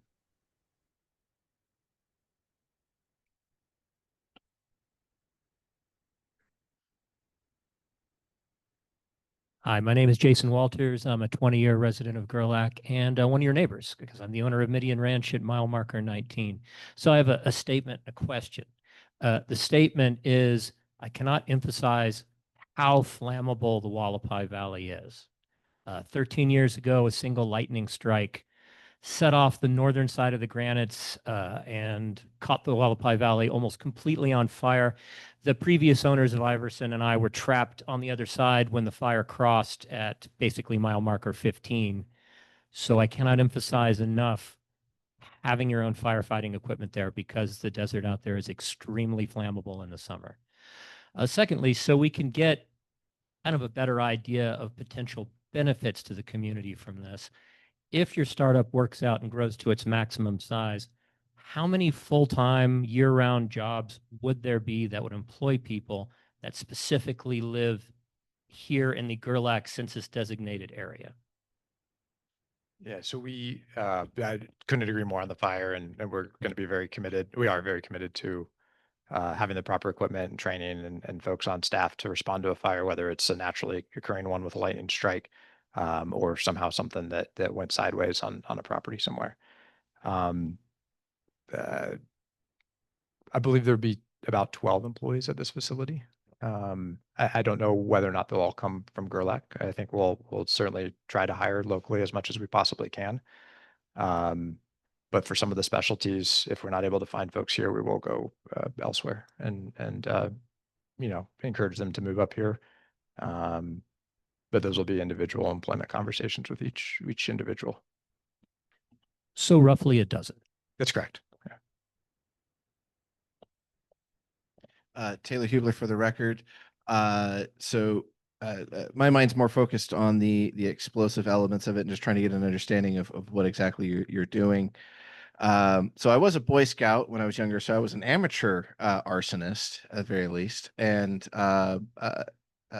I lived close to a couple military areas that did testings. So I understand that you're using more of a concussive types outside of the rocket engines explosives. So there should be low fire risks with those, just to try to get some ease of mind there. But I'm a little unclear of exactly what the purpose of the tests are. Is this to test the durability of your drones in case there is some type of impact or explosion near them? It's drones and explosives. So I'm trying to draw the connection between the two. What are you testing specifically with the explosives outside of having a lot of fun out there without us? Yeah, in terms of public engagement, when we're able to do so, we'll certainly try to have public events where folks can participate, learn, watch, or maybe join the team and contribute. So maybe I could just quickly recommend during Halloween time, we would love to blow up some pumpkins. Yeah, so I think at some level, like Iverson, my goal with Iverson is to create a great tinker space for a bunch of talented engineers to do different kinds of projects. The ones that we're working on right now are drone projects, and the energetics is something that we have a small team working on that would like a place to do that work. And so we already owned Iverson for drone work. And they asked, could you seek permission from the state of Nevada and Washoe County to do energetics work there as well? And so that's the position we find ourselves in. In the future, I can see our company doing other types of work, ground-based systems, or there's a lot of ideas that engineers come up with, and we want to be able to encourage them within the confines of the law and our relationship with the community to do that work out there where they can collaborate together and sort of bound off of each other's energy. In terms of the actual energetics, the way I like to think about it is there are electrical engineering systems that create charges. Those systems have to be validated and the software has to be validated. At the end of that electrical chain, you need to see that the thing that you tried to make it do does its thing. And so that's the blasting cap going off. We don't need to test what else happens there, and we don't need to do that work up there. We also anticipate some element of work. We have a bit of an effort around rockets. I would describe this as sort of in the tinkering phase. They're professional engineers doing the work with full licenses, and we'll be forthcoming about that work. But we see there's this massive gap in rocket motor technology for for the United States. And so we think that maybe there's a chance we can help solve some problems in that space as well. And so the rocket motors are more about, there's a lot of manufacturers around, there's a couple, unfortunately there's not enough. And so there's a couple manufacturers, they have different quality levels, and we want to be able to just sort of demonstrate quality somewhere. And again, this is Just to clarify, that's quality control or either thrust, like, uh,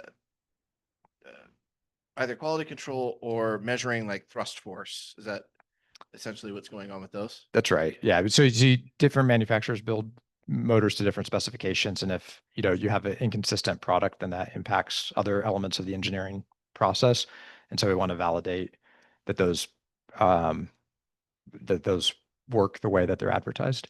So it's mostly electrical engineering work, but at the end it has to go boom, or else you didn't demonstrate that you think you did the thing that you think you were trying to do. And then occasionally we think we might start developing some shaping of charges for a specific customer application. And so that's those tests in the 1 to 10 pound charge range.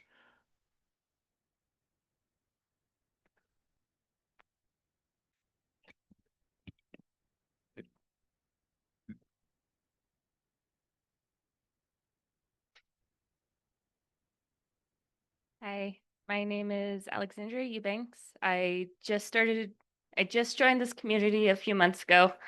I am one of the new teachers out at the school, and I have my, thank you for that. But what most people don't know is I also have my 4-year degree in public health. And I have concerns about the explosives and how that's going to leach into the waterway. I know you're saying there's going to be a concrete pad, but there's more than one way it can go. Air, and as I've learned the past couple months of living here, is it gets really windy. So, and the stuff travels really far out here. So I'm worried about the public's health, both with the air, the soil, the water, because we're also live in a food desert as it is. And I know I'm trying to grow a garden, and anything that's in the soil will also go into the plants.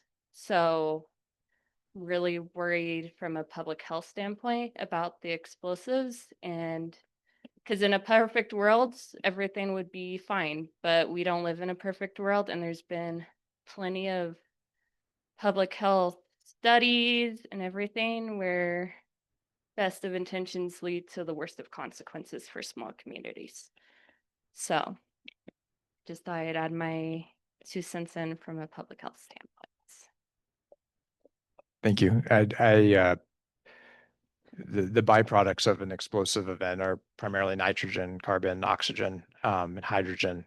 And those are similar things. There's a number of other chemicals, and those were listed on the slides. I can't pronounce all the names. Those are the same kind of chemicals released through the combustion engine.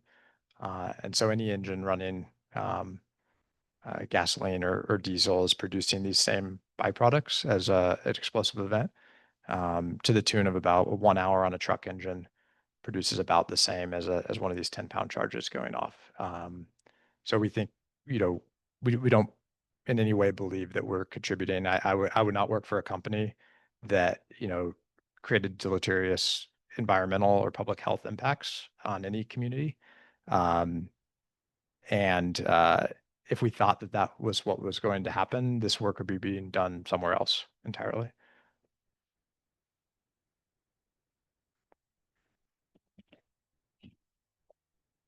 Hi, my name is Kathleen McNamara. You mentioned earlier that one of the planes you were planning on using the runway for was to kind of follow the drones. What size drone are you expecting to have out there? Yeah, there's a variety of projects. The vast majority are what we call a quadcopter. It's about a 12-inch quad, weighs 3 or 4 pounds, depending on what the payload is, and battery. So electric quads, and then there's fixed wing products that we'll develop and test. Those often have 3 to 4 foot wingspans. That's the vast majority of work we expect to do. Okay, thank Yep. you.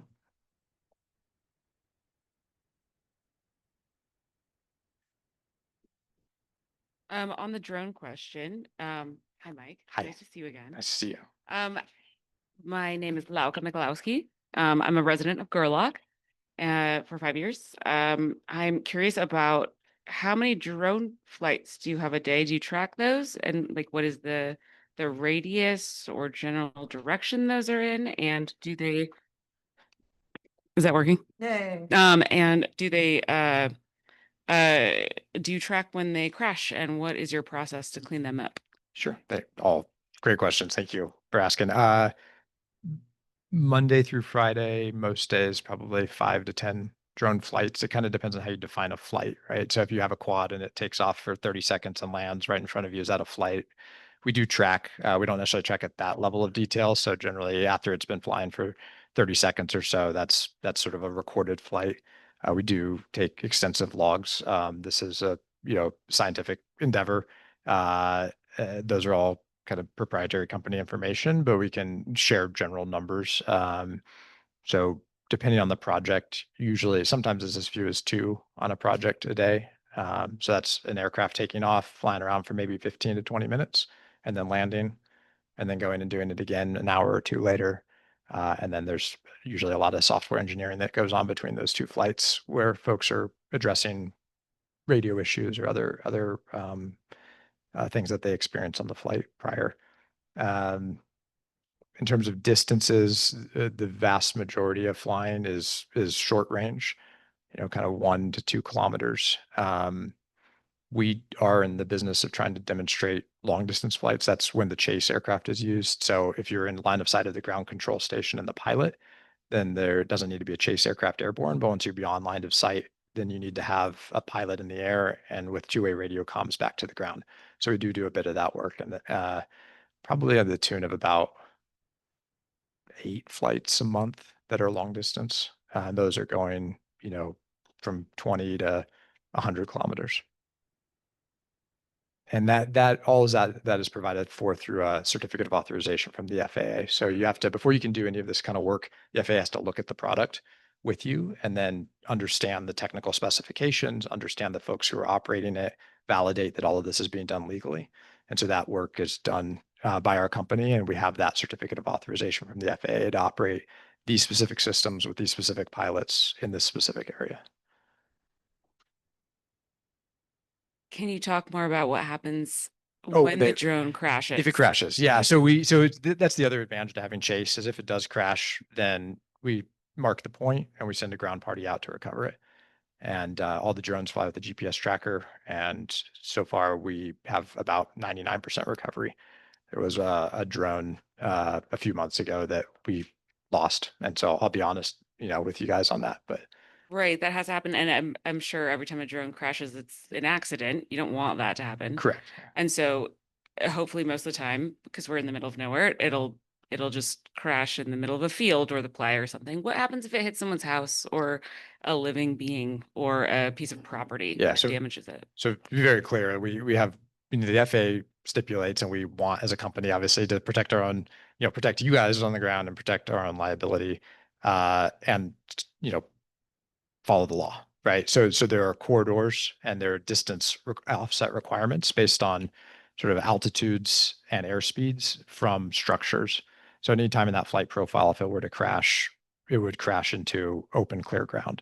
And so that's the other reason why you need a pilot in line of sight, so that if there are folks out in the desert camping or otherwise that aren't marked on maps or aren't understood points, then you can call that out and redirect the drone flight. So this is similar to the laws for manned aviation. It's just a little bit different because you don't have human eyes in the drone. So you have to provide the human eyes outside of the drone. And the FAA is very clear about that requirement, and we abide by that. So, yeah. I would say there's a variety of systems we're working on. The vast majority are electric systems too. So in terms of fuel leaks or anything like that from a crash, that's not possible, right? And we make a painstaking effort to pick up all the pieces, both for our own information and because we want to be good custodians of the environment out here. Hi, I'm Crow. I've lived here for 16, 17 years. Question is, how are you going to resupply your explosives? Meaning ground or air or both, and how much you're going to move at one time? Because that would seem to be another concern. Yeah, so we will follow DOT, Department of Transportation rules around hazardous material transport. So you use a hazardous material certified shipper. I would expect a couple 100 pounds about 3 times a year. We won't announce those events to the public because there's security concerns anytime you're moving a munition or an energetic material. But that is investigated. That operation is known to the ATF, known to the Department of Transportation, and done in a way that's compliant with the law. That's like using a shipping company. You're not talking about putting them on these supply planes that are coming out. Correct. Now you material. use a ground-based shipping company to bring the materials out. Cool. I noticed, you were talking about the 2,000 pound maximum, but you're saying it's more around 70 at any given time is what I was hearing. It's about probably about 700 pounds Oh, of 700 at any energetic given material. The majority of that will be ammonium perchlorate rocket motors. So that was the other part of my question is like, how often then? So I mean, maybe you don't know exactly, but if you're saying most of these things are tiny little explosions, I mean, if you're blowing off 10, 12 pounds at a time, then you're going to run out sooner and they're going to have more transport. But you're saying that that's 70% of them are tiny little things.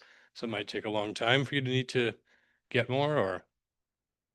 Yeah, these things also expire, so there's a bit of All right, aged out. logistics process to make sure that we're not overbuying, Right. and so really it's quite expensive. Okay, cool. And the shipment is very expensive. It's about $25,000 to have a hazmat transport. So part of the reason why we're asking for the storage volumes we are so that we aren't paying that $25,000 fee every week, or Right. driving it through the middle of Gerlach Right, yeah, it's like- once a week. We thought it would be better to do that about 3 times a year, both from a cost savings perspective and from a public safety perspective. At its peak volume, we expect around 700 pounds. We're asking for 2,000 because it's safe to do so. Right. But we would only expect to have about 700, and then that plays into sort of the degradation of those materials and the expiration of them. So we don't want to get too far ahead of ourselves with stocking a bunch of stuff up there that we have to be responsible for and Right. pay for. But Yeah. you can't really do just in time shipping either. A lot of our suppliers are kind of 12 to 16 week lead times. So we have to do a bit of planning prior to Okay. these events. Yeah, copy that. Anyone else? Oh,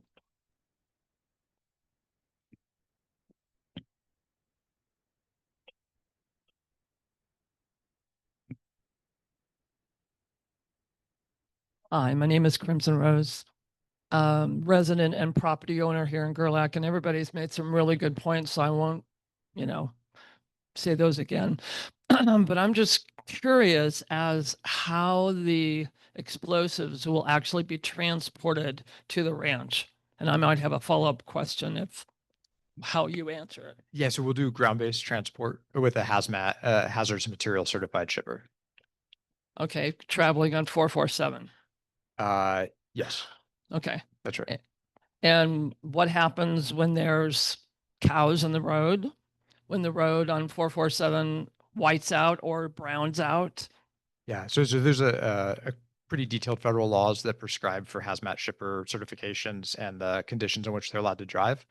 I'm not an expert in that, but I'm happy to connect you with our in-house logistics coordinator for hazmat, and you can describe in detail the precautions that those kind of shippers take. It's a very expensive shipping operation because they're very constrained in when they're allowed to drive, the number of hours that they're allowed to be awake between trips, the format of the vehicle. And there's obviously all sorts of, safety concerns, not that because something necessarily, all the materials that we're using are very well understood materials that have been around for hundreds of years. And so there's a large volume of regulation that prescribes for how it's packaged, how it's handled, how it's shipped. The biggest risk in shipping is, people trying to come and steal these sorts of things, right? And so that's all the responsibility of the hazmat shipping company that we engage. But I can't share, I'm happy to sit down and share the details of how those operations work. I can't do that in a public forum in detail. anyone else?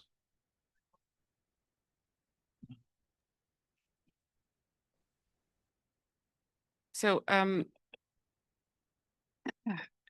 there's a lot of people that are using drones these days, right? And last time that I talked to you, the very next day I was standing outside my house where I live, and there was a drone flying right above me coming towards my residence. And my first thought was you guys came to my head. It turns out that there was a contractor next door to where I live that had this drone flying around taking pictures of the building. I also I think yesterday or the day before, there's some surveyors out on 34 who are flying drones behind their trucks. If we're concerned about drone activity and we think it's you, can we call you? Yes, please do. Yeah, I would emphasize, so for a lot of public good reasons and so other commercial operators, there are a number of drones flying in this desert all the time. There are also probably other startups. So there's also probably like 20 somethings that are coming through town, staying at Bruno's and operating drone systems out here. I would just ask you to keep that in mind. And if you see someone doing something that you don't like, please reach out to me. And we keep pretty close track on our people. Again, that's my Midwestern nice. We keep very detailed track of our people, right? I know where folks are. I know what the operations that they're doing, and I can disassociate us from those activities. Or if they are doing something wrong, if they're speeding, if they're making a disturbance in town, if they're doing something inappropriate with the drone, which I do not believe any of them ever will. But if you ever see someone doing something inappropriate, please reach out, and I'll be very forthcoming. If that was us, we'll own it, and we'll discipline the employee up to and including taking their license away and firing them from the company. We take this very seriously. Like, we're a professional commercial operation. I was in the military for 15 years. I know that's not always a good thing in all communities, but there's a discipline that you approach things with, and I intend to instill that discipline on our company so that we can be good stewards of this environment and keep your public, keep trust with you all. That's our first priority. Great. I in these appreciate that. operations.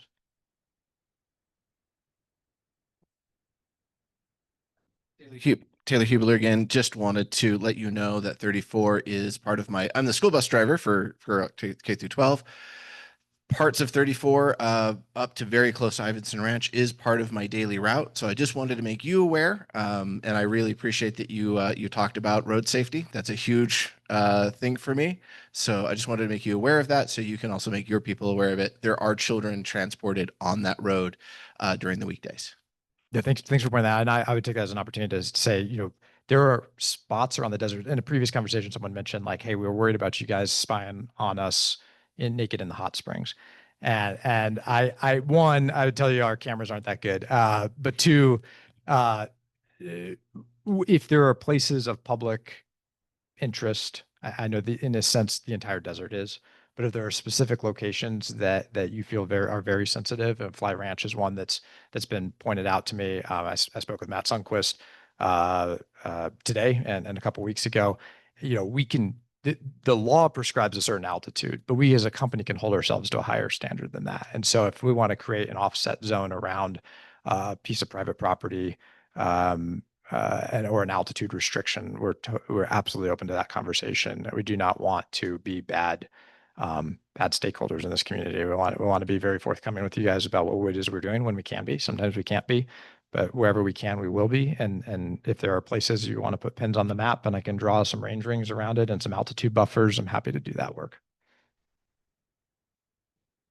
You took the words out of my mouth. That fly soaking hot spring is it's difficult to relax when a drone is hovering over your head. It takes all the fun and serenity out of the situation. So if that could be designated as a no-fly zone, that would be greatly appreciated. And just in general, the whole coming to town, I appreciate you coming from a perspective of giving respect in order to get respect and answering the questions and being as transparent as you can be. I just let that hang in the air. Thank you. Thank you. Any more questions? Shotzi, you have something? Claire. 124 pages. And I believe I heard you say it. You only operate Monday to Fridays and not on holidays. Yes. Well, I would say we don't intend to hold we don't want to exclude other times if there's an important event that needs to go on, depending on our customers' needs. There may be times when we'd like to be able to operate on Saturdays, but the vast majority of the time will be Monday through Friday. There may be people on the ranch on holidays doing ranch work, preparing Drone beds. flight. Okay. Yeah. Or so- explosives, actually more so- specifically explosives. So we don't, Because drones aren't noise. so we don't limit ourselves in the SUP to those hours. That is our, where really we have people operating around the clock all over the world. Sometimes there are things that happen in the world that need addressed very quickly. And so there are times when I do expect we might need to put an engineer on the ground, and I might drive up from Reno or fly in from wherever I am in the world to do an important high value test event that is important to our customer. And we want to honor their needs. And sometimes their needs are very dire. And so there may be times on a Saturday morning, but we can't fly during night. And so there are times of day when we can't fly. We certainly won't fly over people's houses at 7 a.m. on a Saturday. But there may be days when you see us flying out of Ibis on a Saturday or Christmas Day. I worked on Christmas Day last year for this company because I believe in what we were doing, and the customer needed me to be there. And so, that could happen from time to time.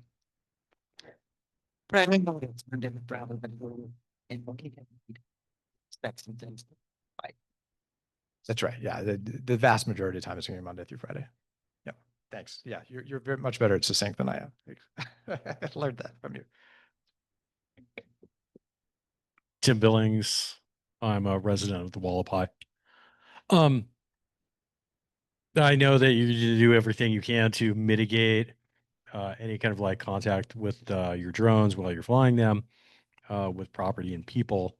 But just in a worst case scenario, is there drone insurance? I mean, are you guys insured? There is. I mean, like if I had, Yeah, I'm like, I have a car, I have insurance. If you're flying drones, Yeah, it's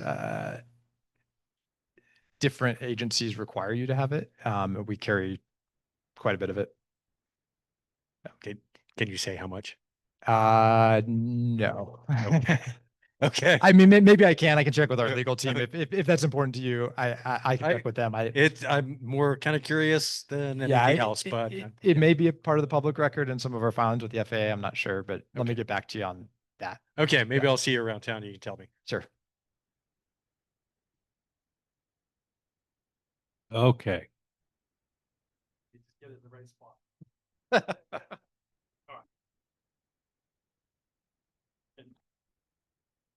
James Saunders. I'd just like to say I think you put on a pretty good presentation. I'm pretty familiar with a lot of the things you were talking about. None of that really concerns me. My concerns are what you're going through to great lengths to not tell us. I've done a lot of research on your company shortly after you bought the property, and it's very apparent that you don't want people to know what you're doing or who owns you or who funds you. Most of us out here like living in the middle of nowhere, flying under the radar. My concerns are the types and the amounts of attention you're going to bring to this area.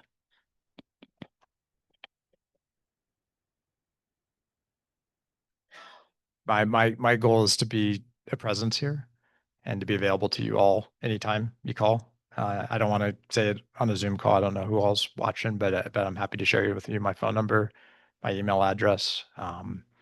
I've told the team to try to be present here and to listen to the concerns of the community. We don't want to create division. Most of us are in this business because we want to try to do something right for the world. So we create drone systems that serve various purposes. Yeah.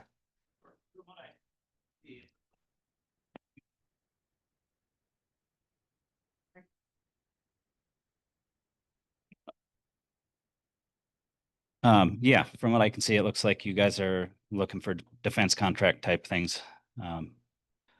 And that's really not the type of attention I want for this area. I can understand that. I would I say I got into this business because about 3 years ago I turned on the TV and there were bombs falling on homes in Kyiv, and there's always a risk and a fear that others in Eastern Europe, Southeast Asia, right here at home will be impacted by those events. And I wanted to be a part of a company that's trying to do something to prevent it. And so, again, I can't give you all the details in the world, but I'd say a lot of our systems are saving a lot of lives. And it's not always, you know, sometimes it is defense work, not offense work.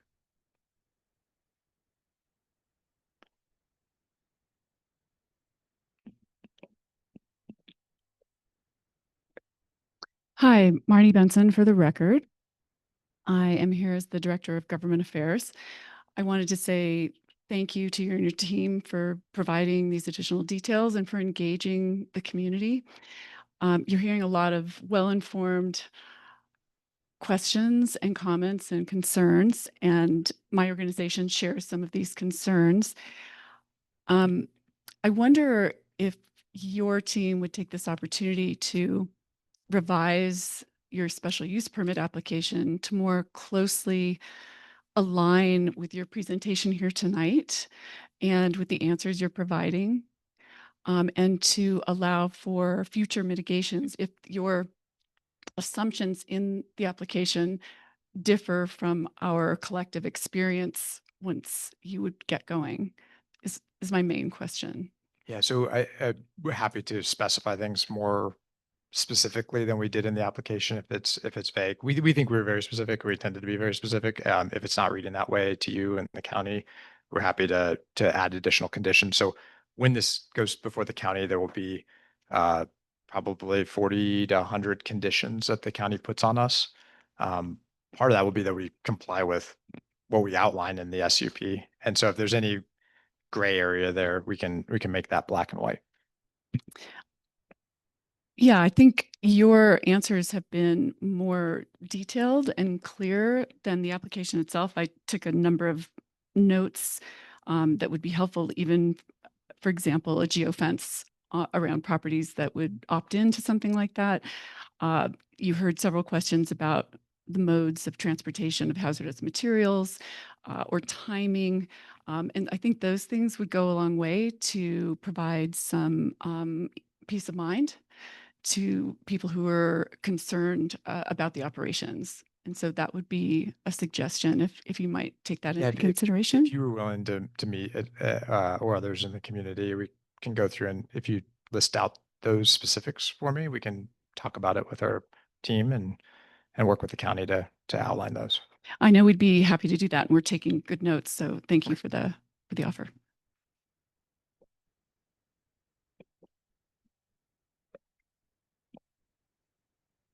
Anyone else going once? Or do we have questions online still, Candy? We do. The first person to have raised their hand is John Ewinick.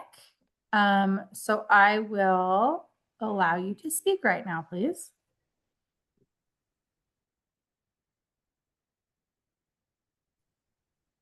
Hi, thank you for the presentation. My name is John Ivonic. I work for Nevada Department of Wildlife. I had a couple of quick questions for you on the drone stuff that you're presenting.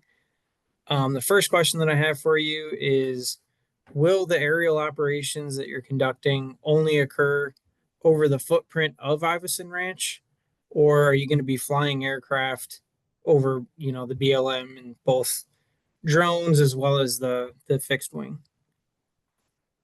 Yeah, so we will only operate our drones in places where it's legal to do so. That does include BLM land. It is an allowed use, and the aviation law allows you to fly over private property as well. I will commit to you, if there are local folks here who have specific properties they want to geofence, we can talk about that and get specific about what that looks like. But it is allowed in the law of the United States to fly over BLM land. It is allowed to fly over private property as well, as long as you're above a certain altitude. A geographic fence around a property. Yeah. So that we have awareness of where that thing is, and then we'll avoid that. But the law of the US is that you can fly aircraft at certain altitudes across the vast majority of land in the US outside of restricted areas, or like a wilderness area, you have to be above a certain altitude, et cetera. Okay. And then will the drones and the other aircraft have Navionics ADS-B or any other sort of flight following, so that other aircraft in the area are able to see them on radar, or are they going to be, completely invisible on radar to other aircraft in the area? So most aircraft don't fly with radar, and that's why the line of sight rules for the FAA are so important. So big aircraft have weather radars, but it's very difficult to pick up something as small as a drone. So the drone pilot is responsible for deconfliction with those other aircraft, and so we operate when we're in line of sight of the drone pilot in a way that there's a NOTAM, a notice to airmen that's put out ahead of our operations so that there's awareness in the aviation community that this activity is going on at an elevated level here. Some of those commercial operators, that are flying surveys out here aren't necessarily required to do that. We are with our certificate of authorization with the FAA. So that's published to them so they're more vigilant, more aware. If we are beyond line of sight of that ground party that's actually controlling the drone, then we have the chase aircraft airborne. That chase aircraft has ADS-B in and out. And so that chase pilot's responsibility is to use both their human eye and the ADS-B in-out receiver to create awareness for the drone pilot of those other aircraft and then vector the two away from each other. And that's a system that works really well. Drones don't necessarily carry ADS-B. Many of them carry drone ID. Our products sometimes do and sometimes don't, depending on the radios that are on board. And so when they don't carry drone ID, that is in compliance with the FAA. And the FAA is aware of that activity, and we have a certificate of authorization from the FAA to fly without that drone ID. Okay. And then with the explosives that are being detonated at Iveson, will there be any TFRs or any other flight restrictions for aircraft in that area, or do you anticipate there being no change to the airspace in and around that area? Yeah, there's no requirement to post those TFRs.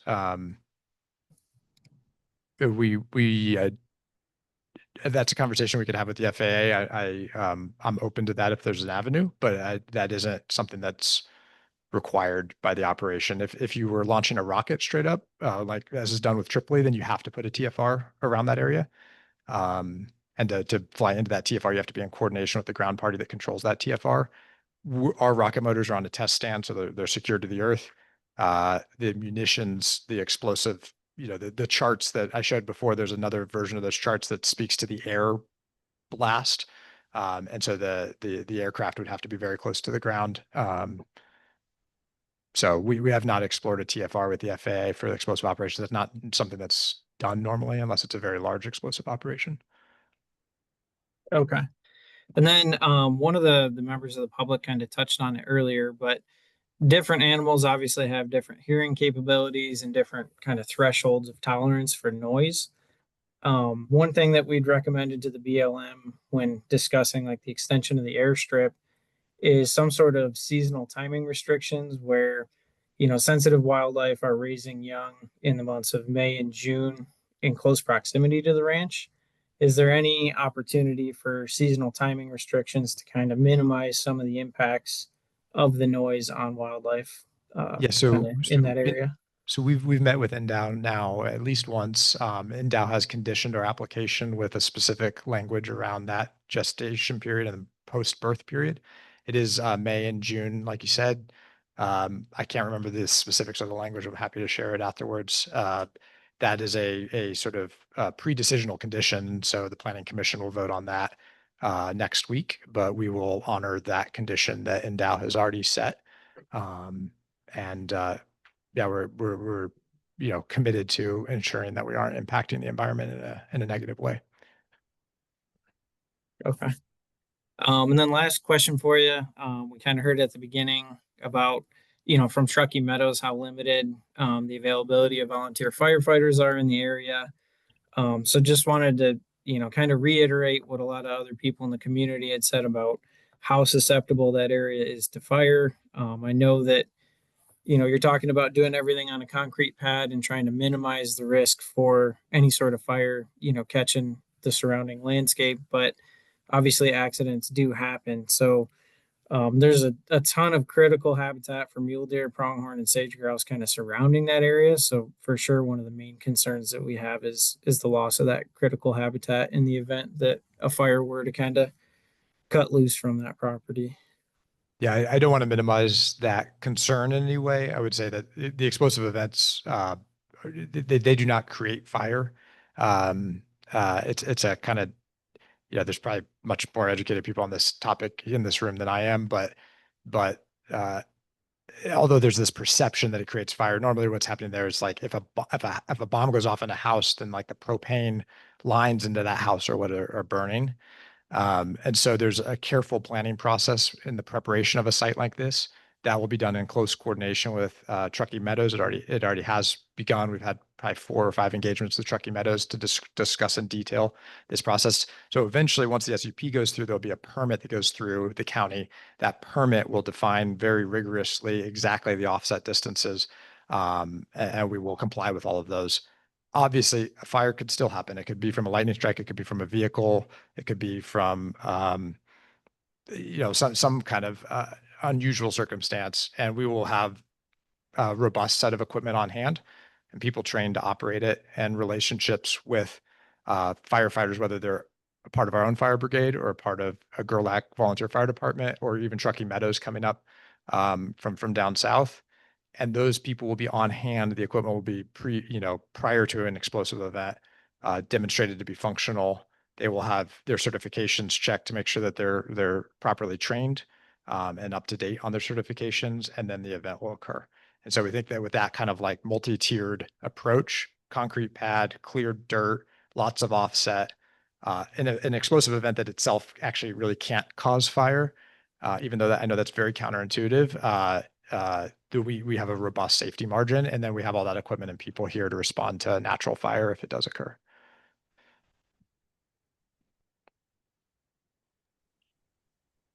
We do have one additional person, Matthew Sundquist, who has his hand raised. So I will ask him to unmute.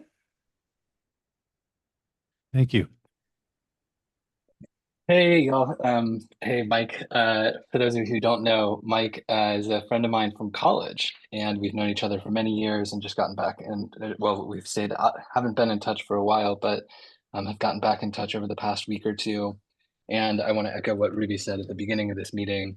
Mike, I know you don't have to be here and you don't have to be doing this as part of your process. And so I think it's really great for you to show up in the way that you have and share your contact information with folks. And I know that you've been making efforts, and I know you to be a good person, and I feel that about you, and that part of me feels good about our collaboration and having you as a neighbor. And I trust your goodness in that way. I think for us, really to me, the biggest uncertainty and thing that I think makes us feel nervous is just the explosives. I think that, we've grown accustomed to and don't mind the drone stuff, and fully support the housing amendments that you all want to make, and a lot of the other aspects of your proposal feel like things that as landowners should be something that you should be able to do.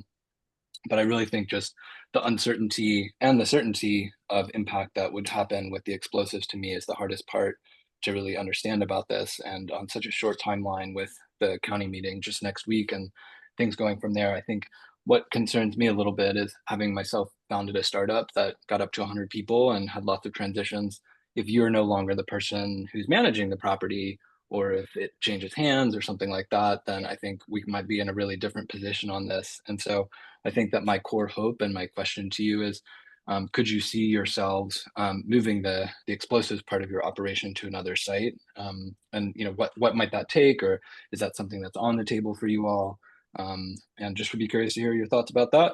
And just looked up in our last email was in 2008 when you said that you would go to the Young Dems meeting to support my run for student council president. So thank you for your support then, and delighted to be back in touch with you now.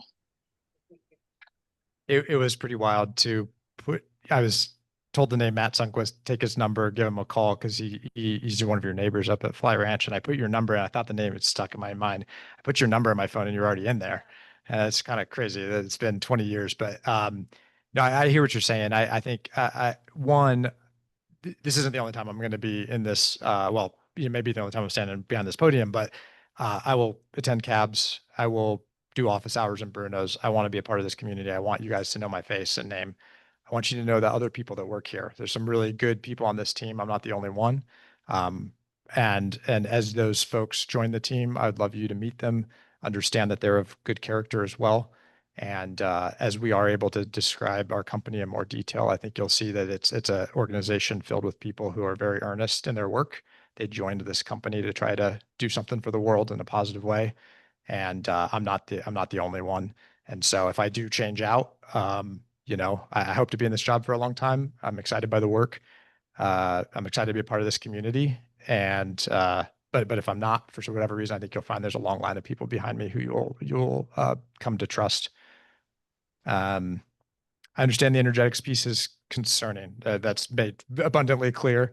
I think with more information, many of you will become more understanding that this activity already kind of happens all around you already. It just doesn't have to be applied for through an SUP. It's kind of ironic, like all the things that we want to do, we could actually go do on the playa, but as a private citizen, but not as a private company. And so that's kind of how the ATF draws this distinction. And so to get our ATF license, although our personnel are licensed and have held licenses for many years, the company needs a place to do this work. The ATF won't issue us that license. If we were hobbyists and we were really just picking this stuff up kind of recreationally, we could go do all these things in the middle of the playa. And there's many times a year when those events are going on. I've been to a few of them. They're pretty exciting to watch everyone from a 5-year-old up to a 95-year-old launching. Sometimes, I don't know if everyone in this room knows this, but the Black Rock Playa rocket clubs have put satellites in space from your playa. And the scale of the things that we're talking about doing are radically smaller than that. A mining operation, there's a couple in close proximity here. I know you all are much more familiar with them than I am. Those mines often in their work discharge millions of pounds of explosives. There are shots, you can watch them online, of open pit mines where literally 1 to 5 million pounds of explosives are discharged. They don't have to come and ask you for permission. That permission was probably granted decades ago. We're the newcomer, so we have to make our case. And I think that's a good thing. That's healthy in a democracy. And we're here ultimately, I'm here to support democracy around the world.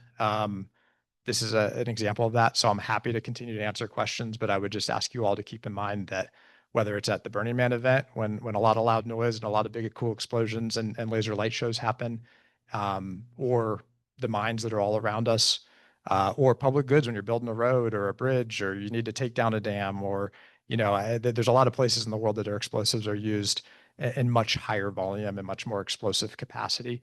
Happy to talk at length about our activity, but we think it is very small and very reasonable.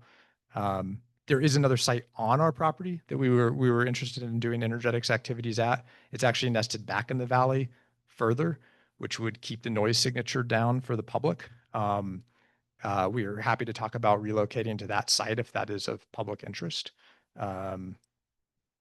So we are open to kind of shifting our proposal, but we do intend to do these events in the volumes described today and in our SUP, and hope to be a part of the community for a long time. Did I get all your questions, Matt? There are no other individuals with their hands raised. Outstanding. Okay. Well, I think hold on. We have a comment from the board. I just want to reiterate how appreciative we are for you taking the time to go through all of these questions and to answer all of this, and to give us perspective. I think a lot about what you just said about, like, it's all around us and we don't need, like, the fact that you're here and willing to even talk to us relative to things that go on every day. That train rolls by with hazardous materials. If that train derails, we are in a world of trouble that we don't even think about day to day, relative to what you're describing. So it's just great to be able to talk to somebody about this. So for the members of the public that, just the next step of this is that the SUP will go before the Planning Commission, and members of the public have the option to speak at the Planning Commission as well. So just so you understand Washoe County's next step in that process. And that is a week from tonight. I believe so. It is next Thursday. On the 20th, yes. Shotzi, you have something?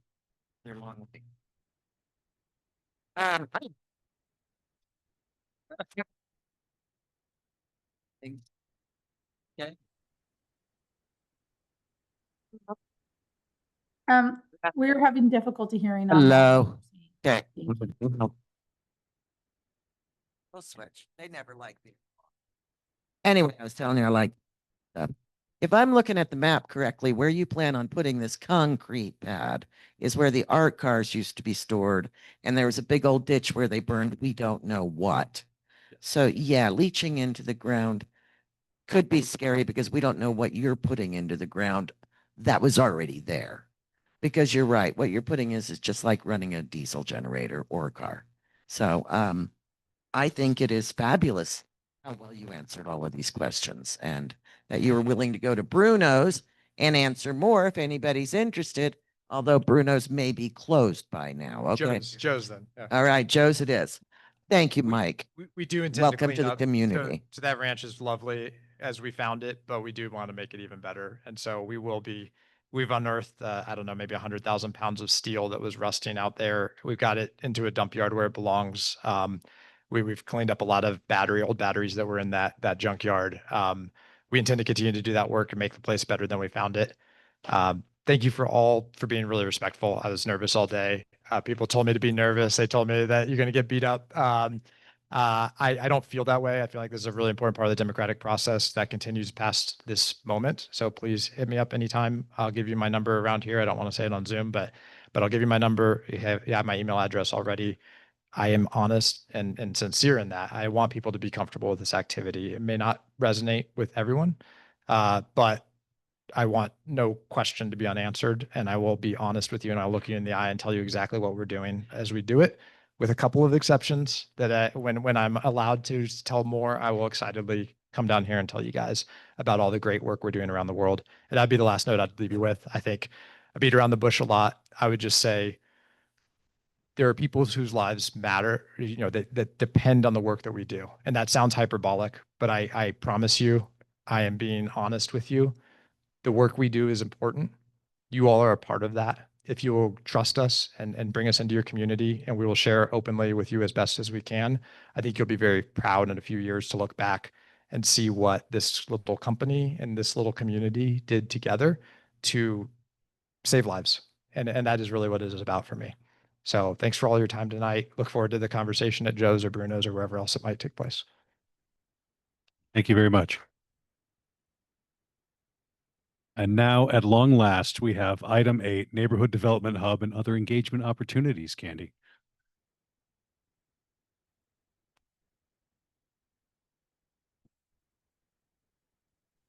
Can you all hear me? Yes. Sorry.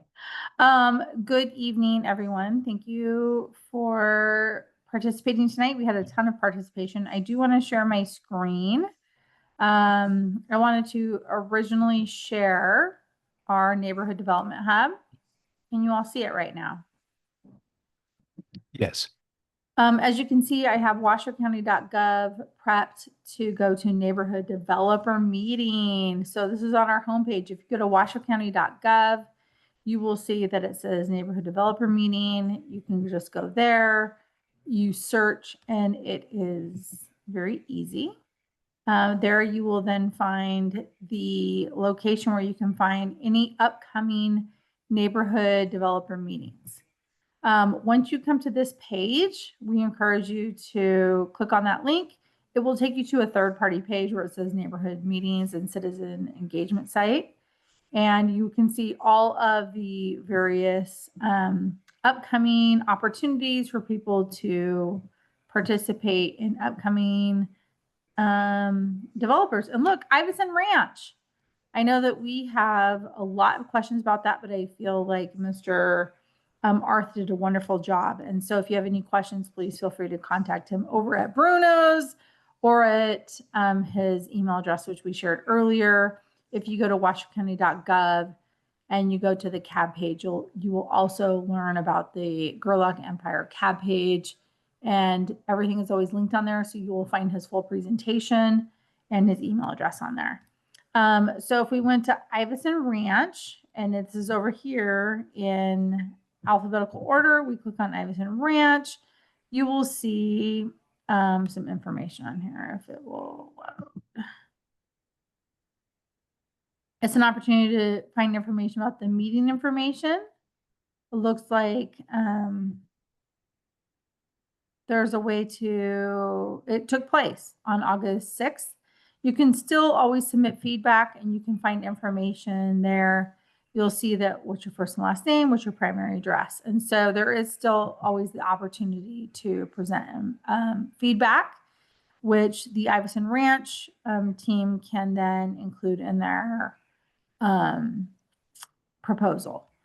The only upcoming meetings we have, none of which are taking place anywhere close to Gerlach. There is one in District 5, which is where Gerlach exists. So it's Silver Hills specific plan area. It's not close to Gerlach, but as always, we encourage you to come to this page and find out as much as you can, as frequently as you would like. And if you go to washoecounty.gov, and you go down here on, it's on our homepage, there's always the way that people can subscribe to receive more information by saying connect with us, and it says sign up for email addresses that interest you. And if you go down here, it says neighborhood developer meetings, or you can ask for District 5.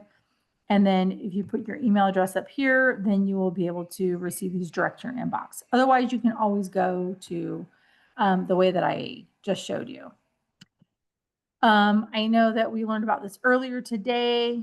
TMFBD, Truckee Meadows Fire Protection District.us. You can always go to applications for volunteers, can be found here. And that is where you would find out more about that. So if anyone has any additional questions, please ask. Otherwise, does anyone have any questions? Yeah, we have a question here in chambers. Please use the microphone. Marnie Benson for the record. Candy, when might we expect to see the staff report for the Iverson Ranch SUP? Oops, sorry. I do not know that off the cuff. I will be honest with you. In fact, Mr. Arth might know that better than I will, because that does not go in front of the Board of County Commissioners. I believe it goes to the Planning Commission. So I cannot answer that in this very moment. I will be honest with you. I can either email that to you or to the CAB chair, and he can send that out, but I do not know when that particular item will present itself in front of the CAB or in front of the Board of County Commissioners. It sounds like maybe a member of the Iverson team might have some information. Thank you. Hi, Catherine Reichenberg. I'm an attorney in Reno, and I am helping with the Iverson project. We just heard from the county tonight, actually, Chris Brosniak's one of the planning individuals, that we should expect a draft. He said in the next 2 days, which puts it to Saturday, which confuses me. So I'm wondering if he means Monday, but I believe we should have it next week, and I believe it will go. I agree, but that's what we've been told. And also this was a holiday week, so I think it bumped everything. But we are hoping to have it soon, and I know it will be a draft, but I think it will be put up on the website no later than 2 days before the meeting, so probably next Tuesday. Any more questions or comments? Seeing none, do we have any online, Candy? I do not see anyone with their hand raised. Fantastic. We're going to move on to item 9, report on requests for service from previous CAB meetings. And the only one that I have is a response from Washoe County about an update for the Royal Ambulance contract we discussed briefly earlier. As an update for the Gerlach Empire CAB, the contract amendment and request for general fund contingency to increase the paramedic and EMT coverage in Gerlach to a full 12-month 2-person crew will be heard by the Board of County Commissioners at the November 18th, 2025 meeting. If approved, the coverage will continue to be a paramedic and EMT each month of the fiscal year. And then a second update, we did not make the agenda for the 18th, and it will now be heard for retroactive approval on December 9th. And as John Ray Hassan confirmed earlier, they are comfortable continuing a 2-person crew for 9 days for retroactive approval. So we will have no interruption in service here in Gerlach, which is great. That is my only report on requests for service. That was all we had, wasn't it, Candy? Yes, there were no other requests for service from last month. Fantastic. Does anyone have any questions or comments on that item? Seeing none, do we have any online? There are none. Wonderful. Moving right along, commissioner and board member items. The only thing I have is we had to bump it. Our brand new county manager was going to come visit us here in Gerlach and introduce herself, but we figured this was already going to be quite a long meeting, so they're going to be joining us next month instead. That's all I've got. Actually, no, one more thing that just came to mind. Candy, would it be possible to maybe have someone from Union Pacific come and talk to us about how we would contact them when there is a potentially hazardous condition on their train tracks as it pertains to Gerlach? Yes, please allow me to research who I might contact and I can work on that for you. Absolutely. That would be fantastic. Thank you. Christy? I mean, if you can get somebody from Union Pacific to care anything about this town, that would be a miracle. And then I could talk about my RV again. Everybody could hear my spiel. Two things. One, please, if you came tonight, well, obviously you did because you're here in this room, sign that sheet at the door. Why does that matter? Because we send it to the county and the county keeps track of the attendance at these meetings. And since all of you came, we want to have it on record. Candy, I counted 37 people in this room. I just wanted you to know that. So please sign in. Second thing, we do this meeting on the second Thursday of every month at 6 p.m. to talk about issues that affect our community. I hope to see you all at another meeting. That's like a community college. We are partially graded on attendance, so please do sign in. Shotzi? What are you doing to them? Actually, kind of like the way it sounds. Anywho, do we know if anybody called that phone number on the side of the box on the side of the train that we're supposed to call immediately? I've been here the whole time. I have the same No, we information you haven't. do. Okay, we might need to invite our little train people from Reno again to come give us a course. And then you can volunteer to be one of the train people too. And I also want to ask you to volunteer and put your applications in to be a member on this at large. We need more people applying for it because we have people that are moving out of town and they work here. Thanks. Okay. That's it for commissioner and board member items. Candy, I see a hand. Oh, yes. I just wanted to comment. I'm not sure if anyone saw the most recent, very unique tiebreaker that took place for the GID election. We being Gerlach, was featured on national news, including ABC's Good Morning America. So I thought that was really cool, and I did want to bring that to light. If anyone wants to look that up, there was a recent GID tiebreaker that everyone said was very Nevada in being a who drew the highest card. So our cab alternate, Carl Kopak, drew a 5 card. He did not win. Seth Schrenzel, I hope I'm pronounced that correctly, drew a 7. So the 7 was the high card and he did end up winning.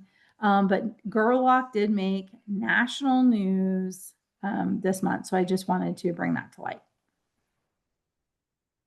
Yes, it's always nice to see your hometown in the news for something fun and lighthearted. That doesn't happen a lot. Previous places I've lived, anytime you see it in the news, it's because something horrific has happened close to your home. So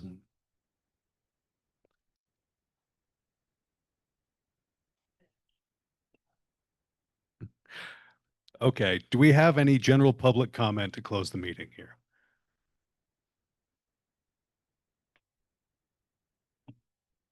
I'm just curious when the last cab meeting was that had attendance over 37 people. Does anybody know? I bet it's in Shotzi's notebook.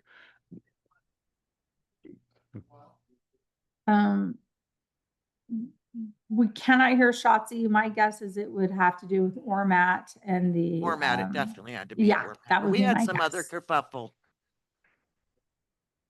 No, it would And we It's probably, been a while, yeah, but we had another kerfuffle where, and that was the post office closing. that was a while ago. That was a while ago. All these things have happened since I got fire department.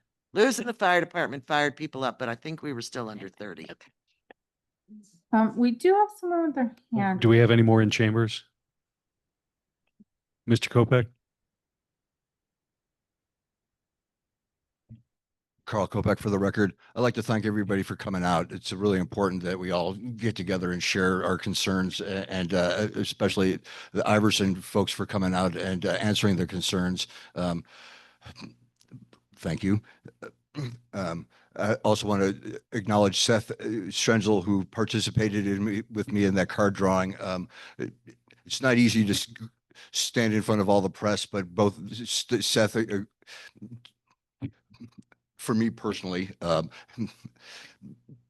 but for Gerlach, I did it. And it was an honor and a privilege to represent the town.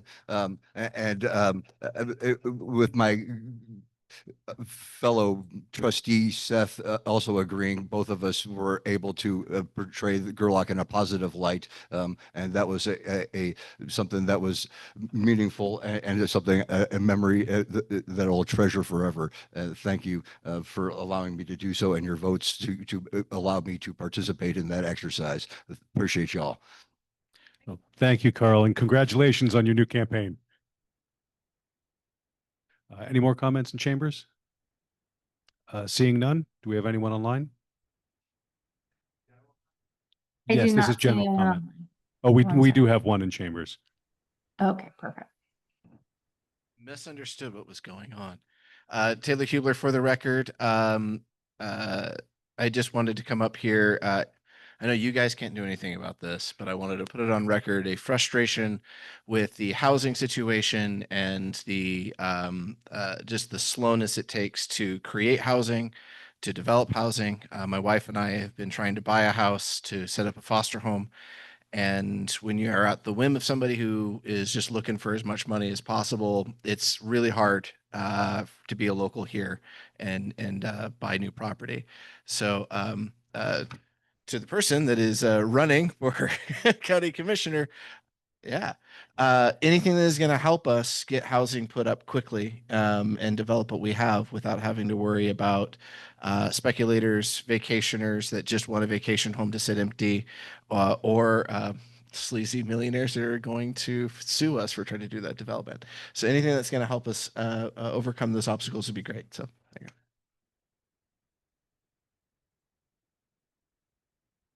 Any further public comment? Okay, seeing none. If there's still none online, Candy? There are still none online. Well, I have a motion to adjourn from Shotzi. Do we have a second? I will second. Do we have public comment on this topic? Okay. All in favor? Hold on, Shotzi, you have to vote. Yep, you have to vote or we can't leave. We can't ever leave. Aye. Aye. Okay, that's unanimous. Thank you everyone very much Thanks for much, being Candy.